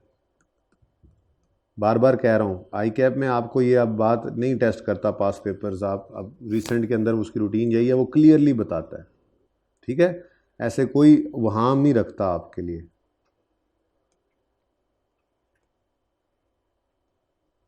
लेकिन चलें, नॉर्मली ऐसा होता है। नॉर्मली का मतलब कोई कंक्लूसिव एविडेंस नहीं है। ये ना हो आप कहो कि जी एक स्पेसिफिक लोन हमने लिया 120 मिलियन का, कंस्ट्रक्शन 100 मिलियन में पूरी होगी, तो आपको ये तो फिर स्पेसिफिक लोन नहीं है। वैसे सवाल में वो इंश्योर करता है इस चीज़ को कि स्पेसिफिक लोन जो हो वो सारा इस्तेमाल हो जाए, प्लस में कोई जनरल हो जाए तो हो जाए। लेकिन ये कभी मैंने देखा नहीं किसी सवाल में कि स्पेसिफिक लोन लिया था और कंस्ट्रक्शन पूरी हो गई और वो अभी बाकी है, लेकिन फिर भी मैंने ये लफ्ज़ बोला नॉर्मली। कभी हो जाए वो कह रहा हो loan specifically obtained for construction amounting to 120 और कंस्ट्रक्शन काम 100 में पूरा हो जाए, तो आपको नहीं ये तो पूरा खत्म नहीं हुआ, तो वो कह भी रहा है स्पेसिफिक, तो मैंने इसको जनरली कहना है। ऐसा जुल्म न ढा देना। लेकिन नॉर्मली ऐसा होता है, स्पेसिफिक लोन प्रोजेक्ट के लिए ही लेते हैं और पूरा इस्तेमाल भी हो जाता है, ठीक है ना। अच्छा, लेकिन क्या ये देखो, क्या यहाँ के लिखा हुआ है कि ये हमने प्रोजेक्ट के लिए लिया है? वो कह रहे पहले से ये हैं। Shine limited had following bank loans, उनके पास ये हैं outstanding during whole of the year, और वो सारा साल आउटस्टैंडिंग भी रहे, यानी कि 12/12 किया आपने, ऐसे ही है। ओके, आगे बात कहता है कौन कौन से लोन्स हैं जी। 9% जो 2019 में वापस होना है, 11% जो 2022 में वापस होने। ठीक है जी, ये 2 लोन्स आ गए हैं। कौन से लोन्स हैं? कौन से? जनरल, क्योंकि उसने वो पहले से पड़े हैं। एक तो ये निशानी हो गई। मैंने अभी क्या बोला है, स्पेसिफिक लोन जो है वो हम नॉर्मली प्रोजेक्ट के लिए लेते हैं, लेकिन ये पहले से पड़े थे। दूसरी बात, SL began construction of qualifying asset on 1 April and withdrew 6 million on that date. On Yakam August an additional 2 million was drawn for same purpose. Calculate borrowing cost which can be capitalized in respect of this project for the year. अच्छा, अब कहीं पे ये नहीं लिखा हुआ कि काम खत्म हो गया। खैर छोड़ो इस बात को, लेकिन आपको ये नजर आ रहा है। पहली बात, मैंने यहाँ पर तो मैं आया ही नहीं कि पूरा इस्तेमाल हुआ या नहीं हुआ, मैं तो इधर ही बता चुका हूँ आपको, ये लोन्स पहले से पड़े हैं जो पूरा साल आउटस्टैंडिंग रहे हैं। तो ये स्पेसिफिक लोन नहीं थे, जनरल बोरिंग्स थी, जनरल लोन से। ठीक है। दूसरी बात, अगर आप देखो तो ये तो पता नहीं 24 मिलियन और 15 मिलियन का लोन हमारे पास पड़ा है, लेकिन प्रोजेक्ट में तो सिर्फ 8 मिलियन लगा है। माना कि ये एमसीक्यू है, थोड़ा बहुत जो है इसके अंदर आपको क्लियरली वर्क कंप्लीशन की डेट नहीं दी हुई, दे देता तो अच्छा होता। कहीं लिखा हुआ ऐसे वर्क कंप्लीट? ठीक है, कोई मसला नहीं जी। ईयर एंड आ गया, ठीक है, तो बस आप उसको रोक देंगे। लेकिन ये है कौन सा लोन? General loan. अब इसमें क्या करना पड़ेगा आपको चाहिए होता है, जनरल लोन के केस में चाहिए होता है पेमेंट की अमाउंट, ऐसा ही है 6 मिलियन, फिर पेमेंट की डेट 1 अप्रैल है, बोलो, और ईयर एंड 31 दिसंबर है। तो सस्पेंशन तो कोई है नहीं, सस्पेंशन हो नहीं रही वर्क कंप्लीट वाली, तो बस ईयर एंड तक ले आओ। अब रेट जो है वो एवरेज करना पड़ना है, लेकिन ये देख लो कि ये 9/12 तो होगा ही। फिर 2 मिलियन ये किस दिन पे किया आपने? 1 अगस्त को, तो अगस्त, सितंबर, अक्टूबर, नवंबर, दिसंबर, 5/12 ये कर लोगे।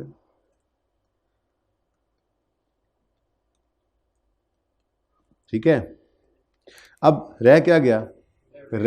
रेट वही मुश्किल नहीं है जी। 15 मिलियन लोन है, 9% करो, यहीं पे छोटी सी वर्किंग कर देते, 1.35, 24 इंटू 11% करो, 2.64। खैर जो इस 6 नीचे वाले मिलियन को हटाने दो ना मुझे जी। टोटल लोन कितना है? टोटल लोन है 39। टोटल इंटरेस्ट कितना निकला है? 3.99। अगर आपने रेट निकालना है तो अब इन दो चीज़ों को आप यूज़ करेंगे। आप कहेंगे जी रेट निकालना है तो interest divided by loan outstanding, वो कहता है पूरा साल आउटस्टैंडिंग रहा है इसलिए हमने वही उठा लिया। ठीक है ना, whole of the year outstanding रहा ना, into 100 is equal to 10.23%।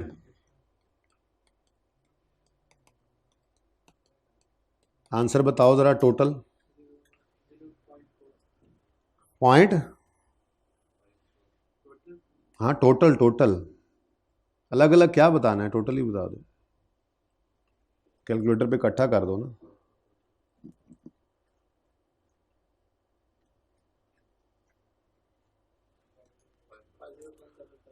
Five 5.55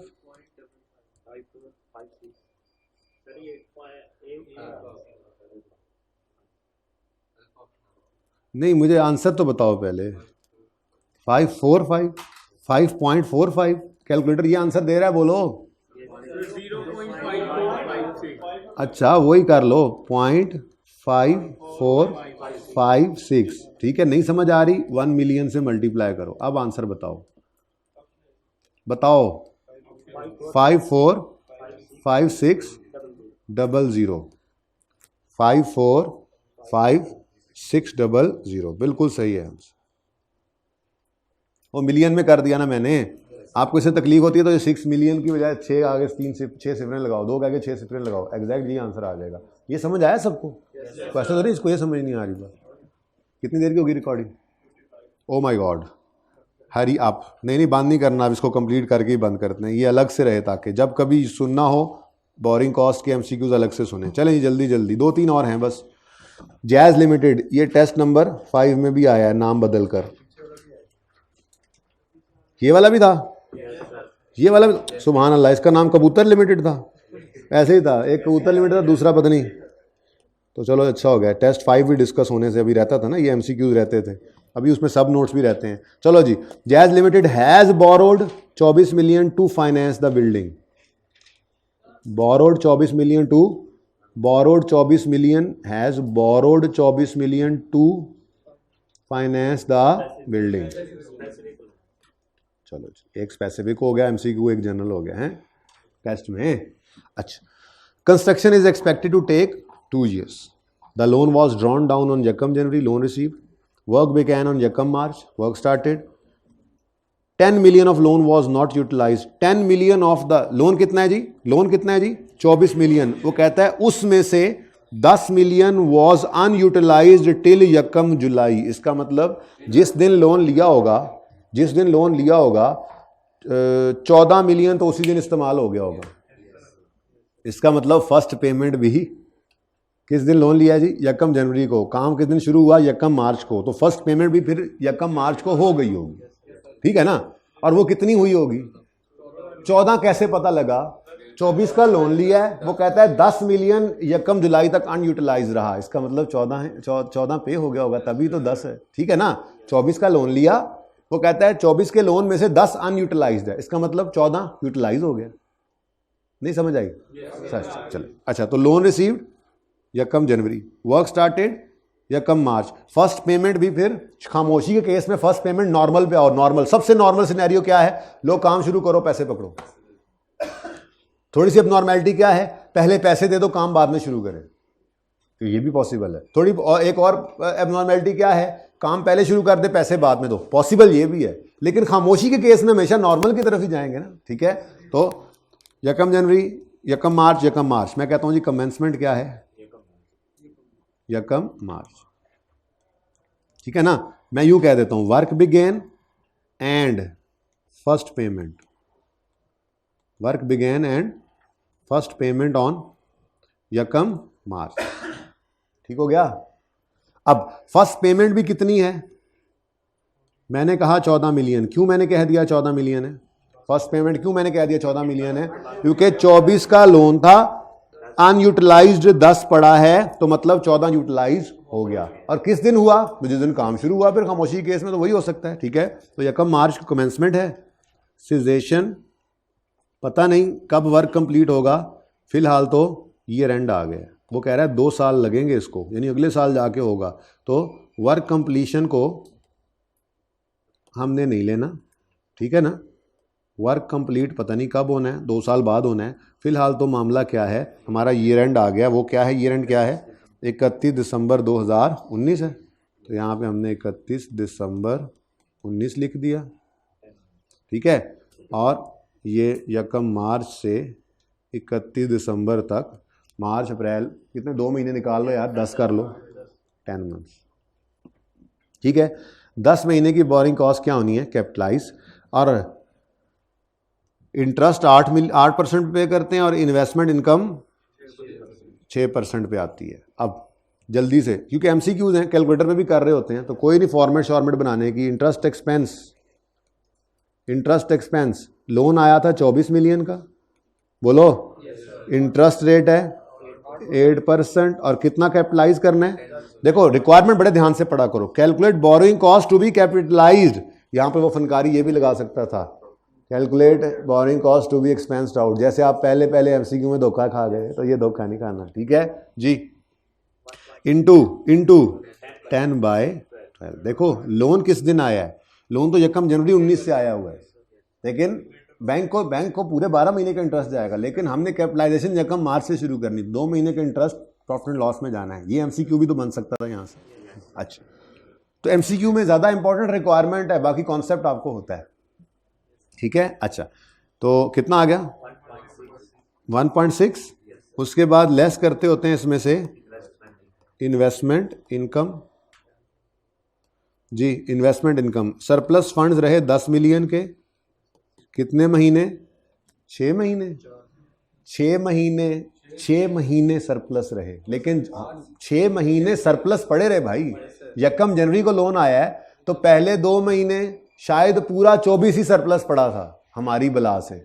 हमें उससे क्या, हमारा मसला तो शुरू होता है 10 मिलियन से, जो कि सरप्लस हुआ है और 30 जून तक सरप्लस रहा है। हमें यकम मार्च से 30 जून तक के 4 महीनों पे मसला है। ये उससे पहले अगर सरप्लस था भी तो वो कहाँ जाना है? जहाँ प्रॉफिट एंड लॉस के अंदर एक्सपेंस गया वहीं वो 2 महीने की इन्वेस्टमेंट इनकम भी अदर इनकम में जाएगी। ठीक है ना? चलो, तो इसका मतलब ये सिर्फ 4/12 जी 0.2 नेट करें तो आंसर आता है 1.4। इसको मिलियन से मल्टीप्लाई कर दो। अच्छा, उन्होंने 14 लाख। तो ये ऑप्शन ए। मैं बताता हूँ यार,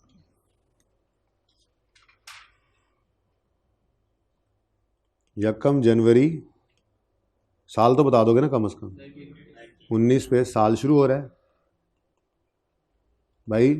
क्या मसला है साकिब? 31 दिसंबर 19 पे साल ख़त्म हो रहा है। ठीक है जी।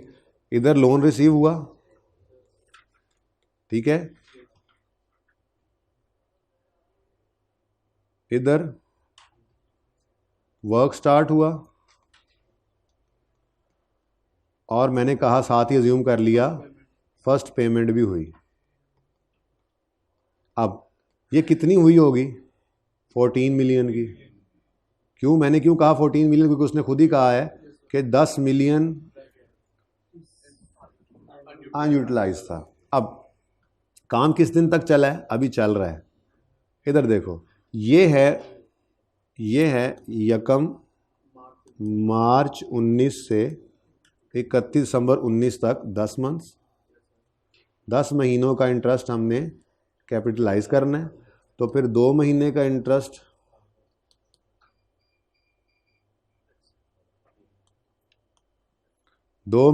इंटरेस्ट प्रॉफिट एंड लॉस में जाना है। ठीक है ना? उसके बाद यहाँ पे लोन रिसीव हुआ था 24, तो 2 महीने तो 24 ही आउटस्टैंडिंग रहा होगा, उसको इन्वेस्ट भी किया होगा उन्होंने। हमें इससे क्या, इस 2 महीने की इनकम भी अगर होगी तो वो कहाँ जाएगी? वो प्रॉफिट एंड लॉस में जाएगी, अदर इनकम, और उससे ऑनवर्ड्स ये।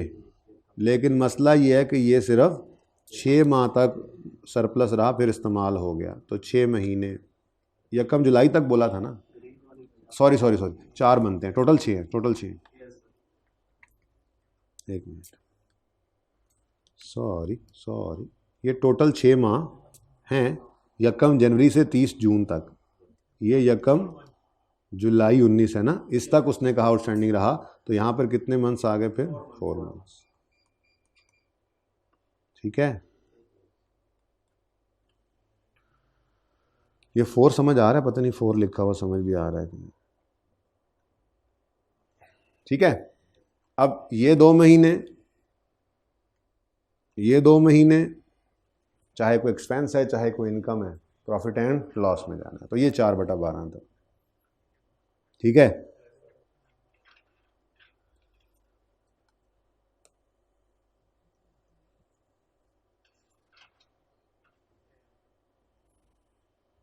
चलें आगे। Next, a company has following loans in place through out the year ended 31 December 18। Again वही बात, company has following loans in place. देखो, हैज़ से भी लग रहा है पता, इन प्लेस से भी लग रहा है पता कि ये क्या हैं? General loans. कि पहले पढ़े हैं, ऑलरेडी हैं। ठीक है, अच्छा, खैर आगे पता लग जाएगा। असल तो नॉर्मली वाली बात आपको बता देगी। ठीक है, एक तो ये पहले से पढ़े हैं, हमने कंस्ट्रक्शन के लिए नहीं लिए। लो जी, 340 मिलियन का ये लोन लिए हुए हैं, डिफरेंट। ठीक है, ऑन यकम जुलाई 18, अब ईयर एंड 31 दिसंबर है, और वो कह रहा है थ्रू आउट द ईयर ये आउटस्टैंडिंग रहे हैं। थ्रू आउट द ईयर, ये देखो ना, company has following loan in place through out the year, यानी ये लोन पूरा साल रहे हैं। ऑन यकम जुलाई 50 million was drawn down for construction of qualifying asset which was completed during 19। 50 million यहां से निकाला और कंस्ट्रक्शन में शुरू कर दिया, और कंस्ट्रक्शन 19 में खत्म हो गई। वो ये तो 340 मिलियन है, सिर्फ 50 निकाला है। तो यहां से भी पता लग रहा था कि वो छोड़ो मैं लोन ही कौन सा है? तो loan receive work started, first payment नहीं, ओनली पेमेंट अमाउंट और पेमेंट डेट। तो 50 मिलियन पेमेंट हुई है, और यकम जुलाई को हुई है, तो हमें ये दो चीज़ें चाहिए थी, 50 मिलियन और यकम जुलाई। तो हम यहाँ पे आए, रिक्वायरमेंट पढ़ लो, what amount should be capitalized, what amount should be capitalized. हमने कहा जी अभी बताते हैं, मसला ही कोई नहीं।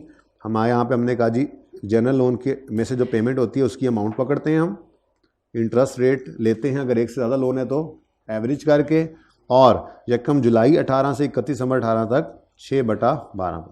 अब रह क्या गया, ये रेट निकाल लेते हैं। अब ये 140 मिलियन पड़ा है, इस पे 10% लगाओ, आउटस्टैंडिंग फॉर होल ईयर कह रहा है इन प्लेस रहे थ्रू आउट द ईयर, तो कोई बटा नहीं लगाना। 140 लोन आउटस्टैंडिंग भी, लोन भी यही है, लोन आउटस्टैंडिंग भी यही है, 12/12 है ना, ठीक है।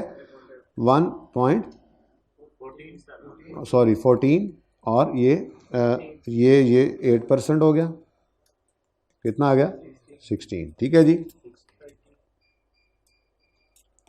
तो loan outstanding 340, interest expense 30, rate निकालना है तो 30 divided by 340 multiplied by 100 is equal to 8 तो यहाँ पे आके हमने 8 पॉइंट, कोई वर्किंग रेफर नहीं करना, कुछ नहीं, वर्किंग के नंबर ही नहीं होते भाई एमसीक्यू में, साथ वाले से देख ले गुजारा चल जाएगा, लेकिन ना करना ऐसे ही सारा कुछ हराम हलाल मिक्स नहीं करते होते, ठीक है ना, हाँ खुद कर लेना। अच्छा जी,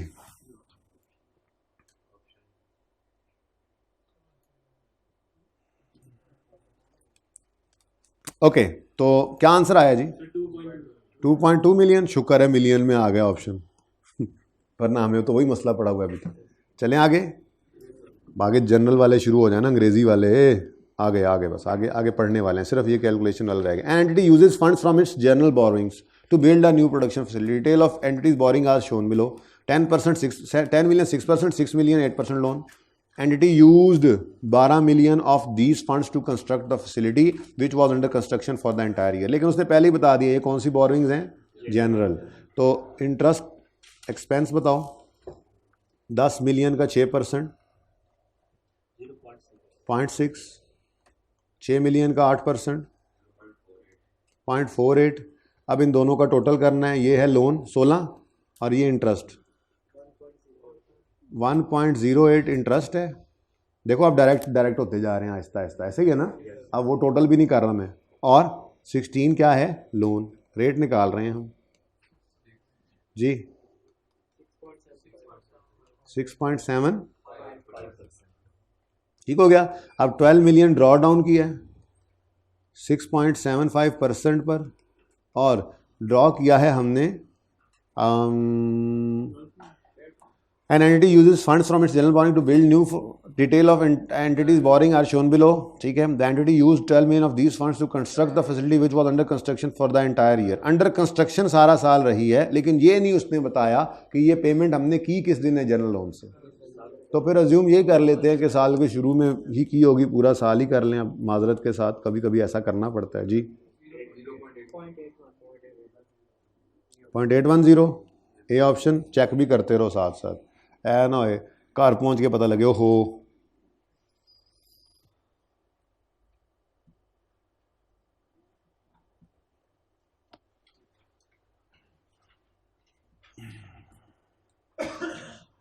अच्छा जी चलें आगे।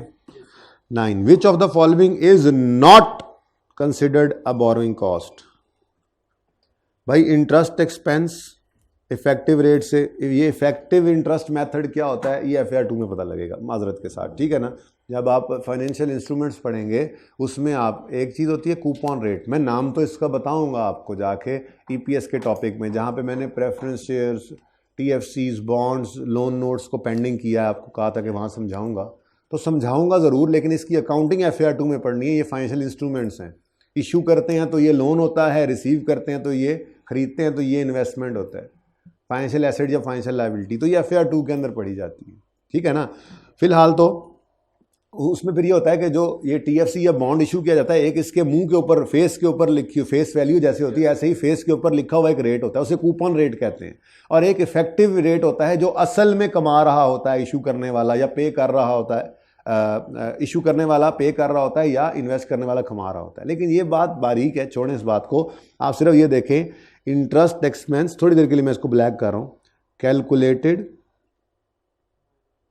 बाय इफेक्टिव इंटरेस्ट मेथड को मैं हटा दूं तो बाकी क्या है, इंटरेस्ट एक्सपेंस बोरिंग कॉस्ट है, बोलो बिल्कुल है, ठीक है, वो भी समझ आ जाएगा इंशाल्लाह, FA2 तक तो आ ही जाएगा, लेकिन मसला कोई नहीं। इफेक्टिव रेट, इफेक्टिव वैसे कहते किसको हैं, इफेक्टिव इंटरेस्ट मेथड के दरअसल क्या कमाया, दरअसल असल रेट, ठीक है ना, दरअसल क्या अगर लोन लिया हुआ है तो क्या पे किया, ये ना कभी डिफरेंट होते हैं। कूपन रेट फेस पे लिखा हुआ डिफरेंट होता है और पे करने वाला जो है वो पे तो वो कूपन रेट ही करता है लेकिन एक्सपेंस में इफेक्टिव रेट जाता है, ठीक है ना। तो बहरहाल इस बहस में ना पढ़ें तो बेहतर है।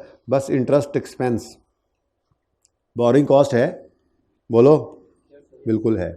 Financial charges, financial charges interest expense नहीं होता, वो तो उसने अलग कर दिया। फाइनेंशियल चार्जेस और क्या होते हैं, फाइनेंशियल चार्जेस इंटरेस्ट एक्सपेंस भी होता है, लोन प्रोसेसिंग चार्जेस भी होते हैं, वही उसमें सारा कुछ आ जाता है, लोन प्रोसेसिंग चार्जेस, कमिटमेंट फ़ी, प्रोसेसिंग फ़ी वगैरह वगैरह, ठीक है। तो ये भी क्या है, financial charges in respect of loan, ये भी क्या है, ये भी बोरिंग कॉस्ट है।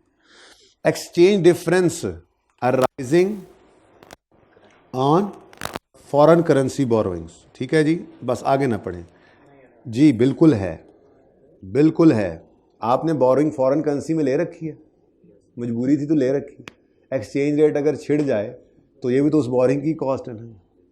आपने लोन बाहर के मुल्क से लिया, बोलो एक तो वो लोन वापस करना है, दूसरा उसका इंटरेस्ट वापस करना है, फिर ये डॉलर चढ़ता है तो उसकी वजह से पैसे बढ़ जाते हैं, तो ये भी तो भाई कॉस्ट ही है ना, इंटरेस्ट भी, लोन असल भी बढ़ जाता है, इंटरेस्ट भी बढ़ जाता है, ठीक है। तो वो यहाँ पर ये कह रहा है, देखो ना, ये असल लोन $100, ठीक है, इस पे इंटरेस्ट पाकिस्तान ने साथ पे करना है $10, यानी टोटल 100, लेट से, ऐसे सीधा सीधा होता तो नहीं है, तो ये भी FA2 में जाके पढ़ेंगे, लोन का अमोर्टाइजेशन स्केड्यूल बनाएंगे। लोन होता है, उसकी किस्तें होती हैं, अगर किस्तों वाला है तो कुछ इंटरेस्ट कुछ प्रिंसिपल सब कुछ अलग अलग करना होता है। अभी मैं सिर्फ आपको वैसे समझा रहा हूँ कि $120 पे करना था, ठीक है, $10 पे करना था। अगर ये 285 पे रहता तो कितने रुपए पे करने थे हमने टोटल, 3135, और अगर ये डॉलर बढ़कर 290 पे चला गया, हालात ख़राब हुए तो 31, अब इन दोनों में डिफरेंस क्या है, 5, ये सारा 550 इंटरेस्ट है, बोरिंग कॉस्ट है, नहीं, डीप डाउन जाकर सोचें तो 10 रुपए के ऊपर जो एक्सचेंज डिफरेंस आया है वो इंटरेस्ट की कॉस्ट में जाएगा, बाकी तो लोन की प्रिंसिपल अमाउंट में ऐड होगा। खैर ये बात ऐसे ही मटीरियल सी थी। अगर मैं अलग अलग करूं इन दोनों को ऐसे, ये देखो असल में तो ये है कि एक 100 रुपया इसको छोड़ो और एक 10 रुपया इंटरेस्ट, 285 पे कितना बनता है, ₹2850, ठीक है। और हालात ख़राब हुए तो ये डॉलर 100 ही रहा, ये 10 का इंटरेस्ट ही देना था, लेकिन अब जब डॉलर लेने जाएंगे मार्केट से तो वो 290 का मिलेगा, तो ये 29, तो इन दोनों में क्या फ़र्क है, कितना, बस ये वो कह रहा है कि ये 50 इंटरेस्ट एक्सपेंस है, पूरा 550 इंटरेस्ट एक्सपेंस ना कह देना, लेकिन कॉस्ट तो ये है ना। अब बात समझ आ गई है, ठीक है। यहाँ क्या लिखता है, इतनी तफसील से मैंने सोची नहीं थी, इसकी मैं करवाऊंगा।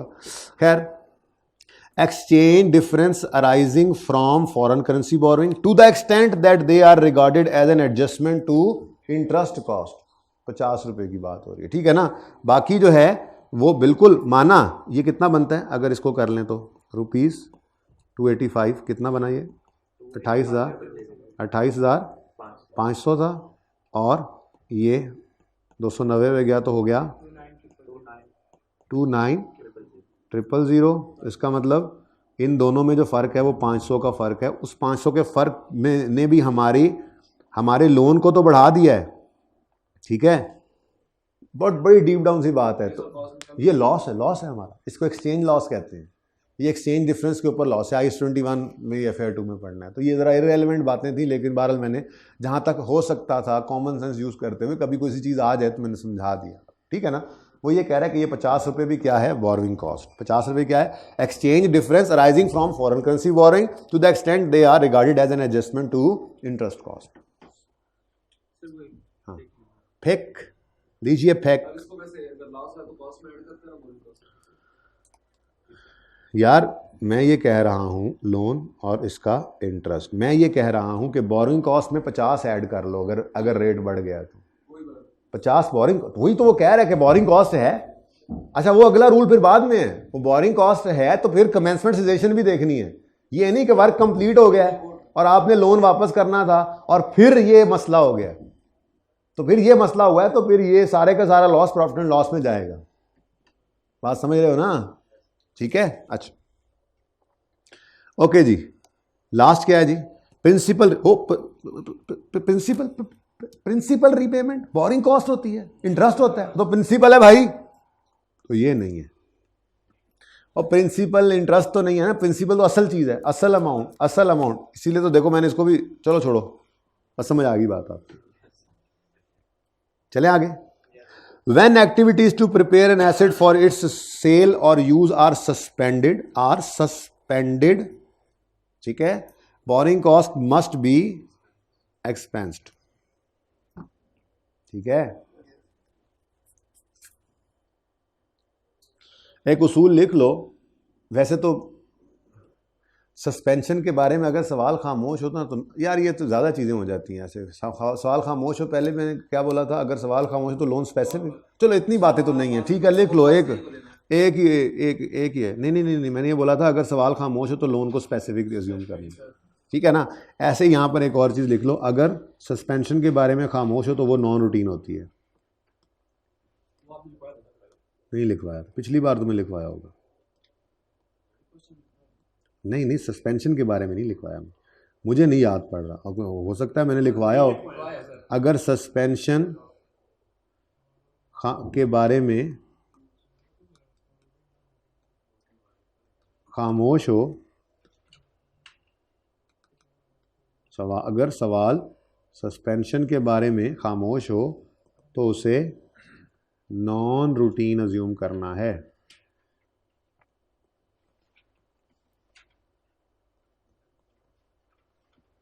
तो उसे नॉन रूटीन अज्यूम करेंगे, ठीक है।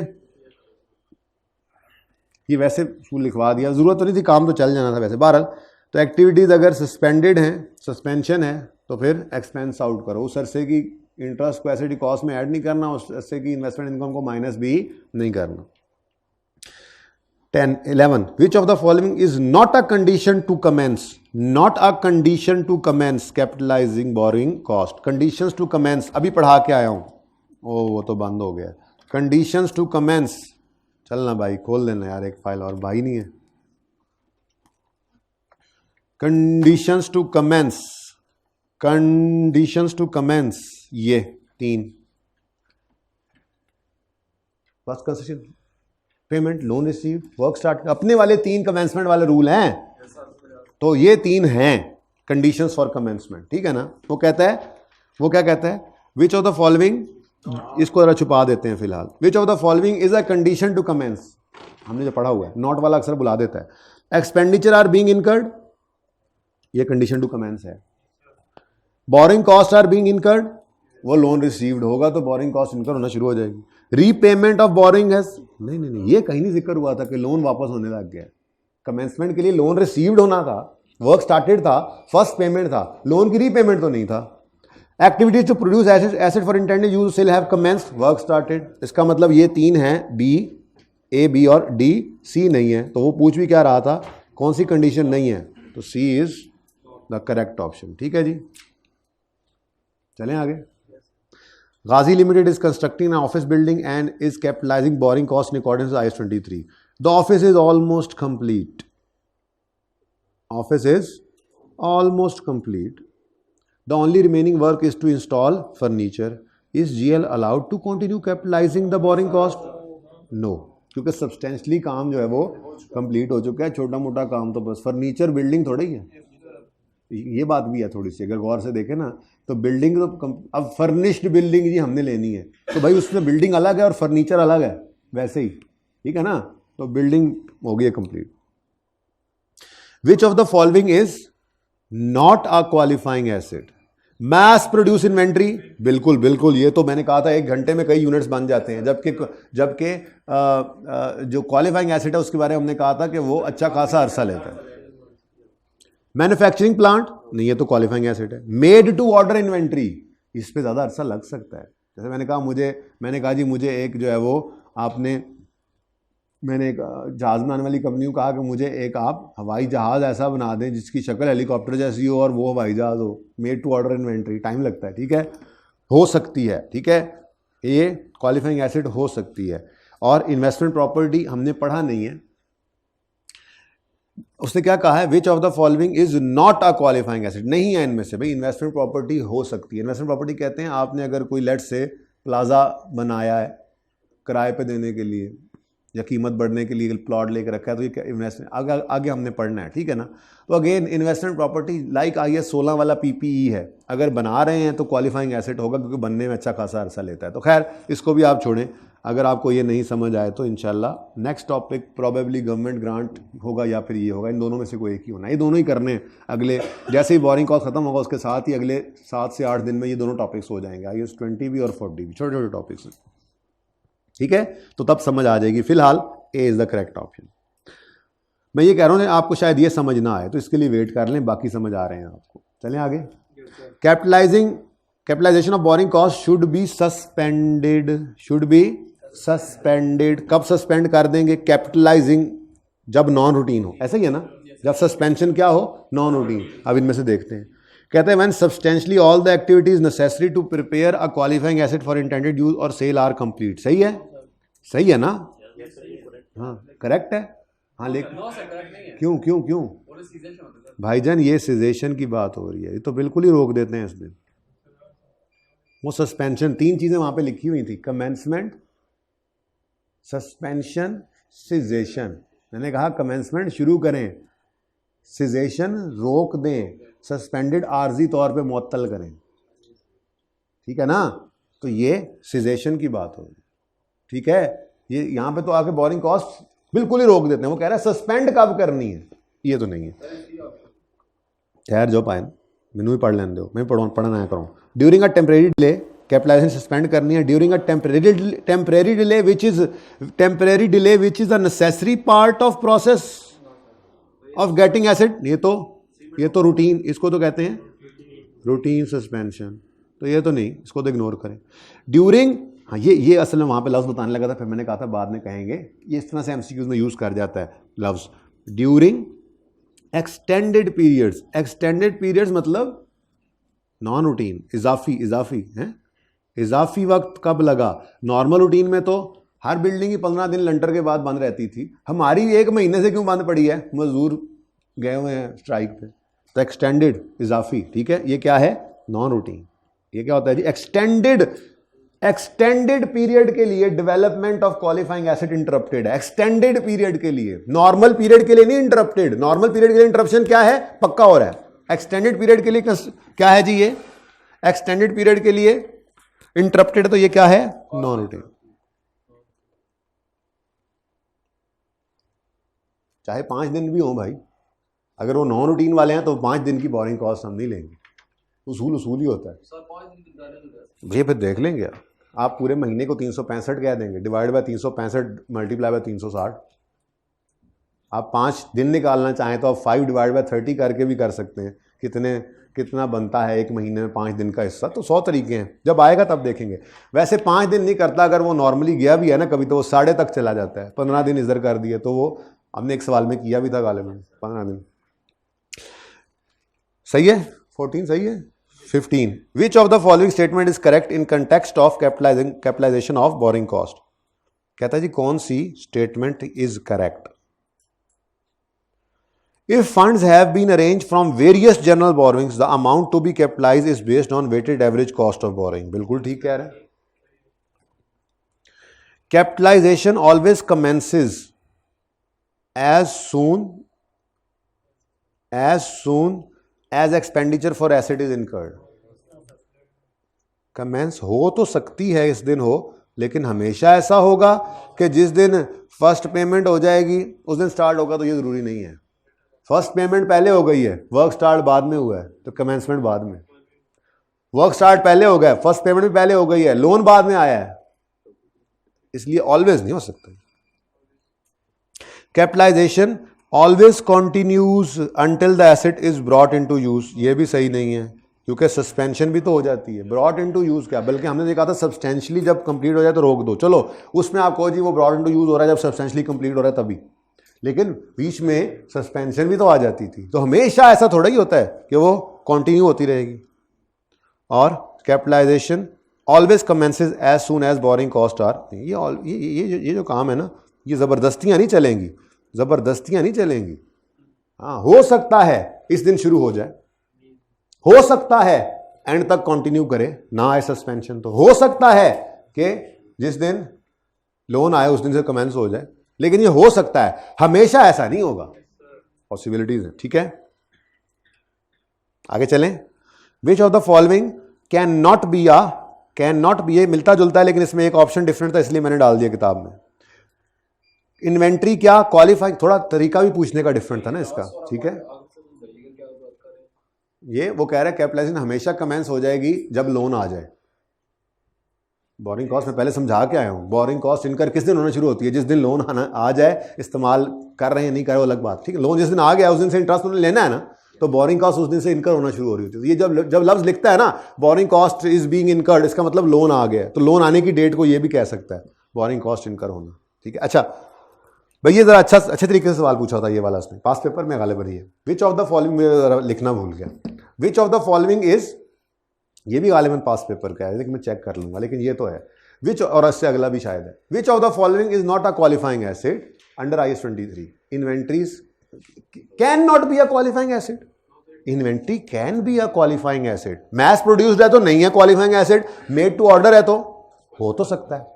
Manufacturing plant can not be a qualifying asset, हो भी सकता है नहीं भी हो सकता। Assets that are ready for their intended use when acquired, हाँ ये कभी नहीं होंगे क्वालिफाइंग एसेट। और इन्वेस्टमेंट प्रॉपर्टी, माना कि अभी आपको मैंने कहा है कि नहीं आपको समझ आनी, लेकिन ये कह रहा हूं कि इन्वेस्टमेंट प्रॉपर्टी भी लाइक IAS 16 का PPE है, बस उसके ऊपर स्टैंडर्ड दूसरा लगता है, वो हमने पढ़ना है। तो अगर आपको प्लाजा बना रहे हैं तो बनने में अच्छा खासा अरसा लग सकता है ना, तो अगर बना रहे हैं तो वो क्वालिफाइंग एसेट है, अगर नहीं बना रहे तो वो क्वालिफाइंग एसेट नहीं है। लेकिन कैन नॉट बी वाला मामला तो सिर्फ सी में। ठीक है, या अल्लाह मुक्क ही नहीं रहे। ओके 17, ऑन यकम January 21 a company borrowed 20 million for purpose of constructing an asset, for the purpose of, तो कंपनी ने जो बोरो किया है 20 million, ये क्या है, स्पेसिफिक लोन है, क्योंकि ये इसी काम के लिए इन्होंने लिया, ऐसे ही है। ओके, पता लग जाता है सवालों में, या पास पेपर का सवाल है, देखो पता लगेगा, क्लियरली बताएगा। ठीक है, तो MCQ या क्वेश्चन बैंक में कभी कोई ऐसा मसला आया भी तो ज़्यादा परेशान ना हो करो, वैसे बता भी दिया आपको, लेकिन रिलैक्स रहें, सवाल ने बताएगा। खुदा ना खास्ता आप उस 99.99 में से नहीं है और किसी 1.01 में से हो गया कि उसने कभी नहीं बताया, तो वहाँ जो समझ आए कर लेना, रुकना मत, बस ये याद रखना, रुकने वाला अगली बार फिर वहीं बैठा होता है।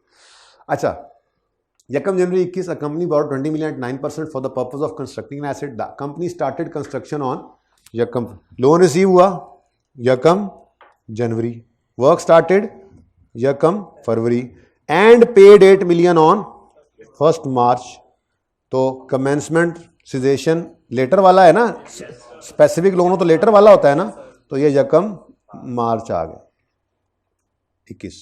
ठीक है जी, कमेंसमेंट हो गई सिजेशन।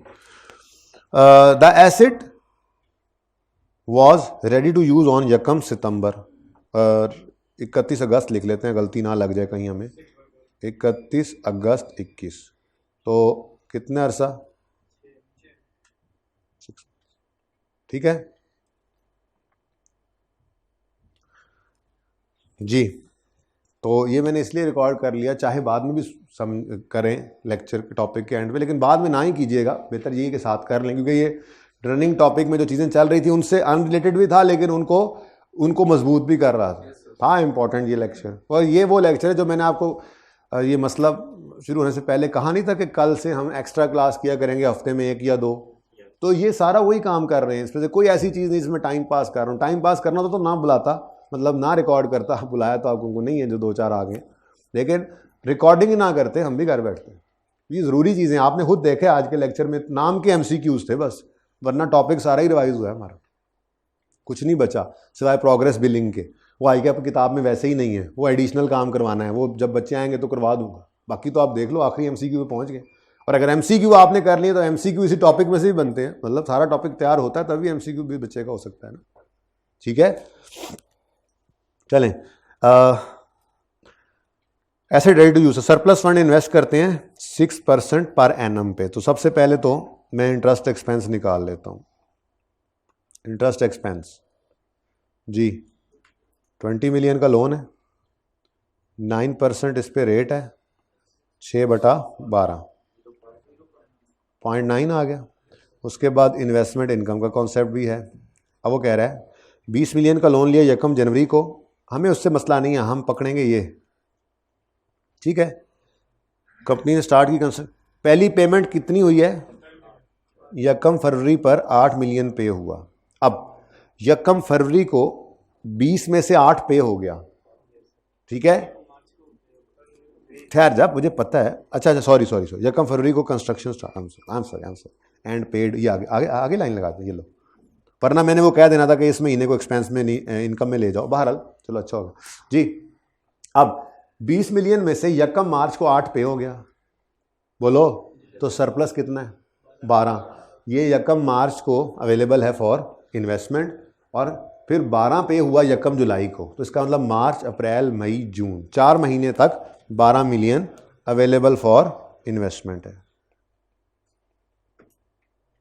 कितने परसेंट है? 6% इंटू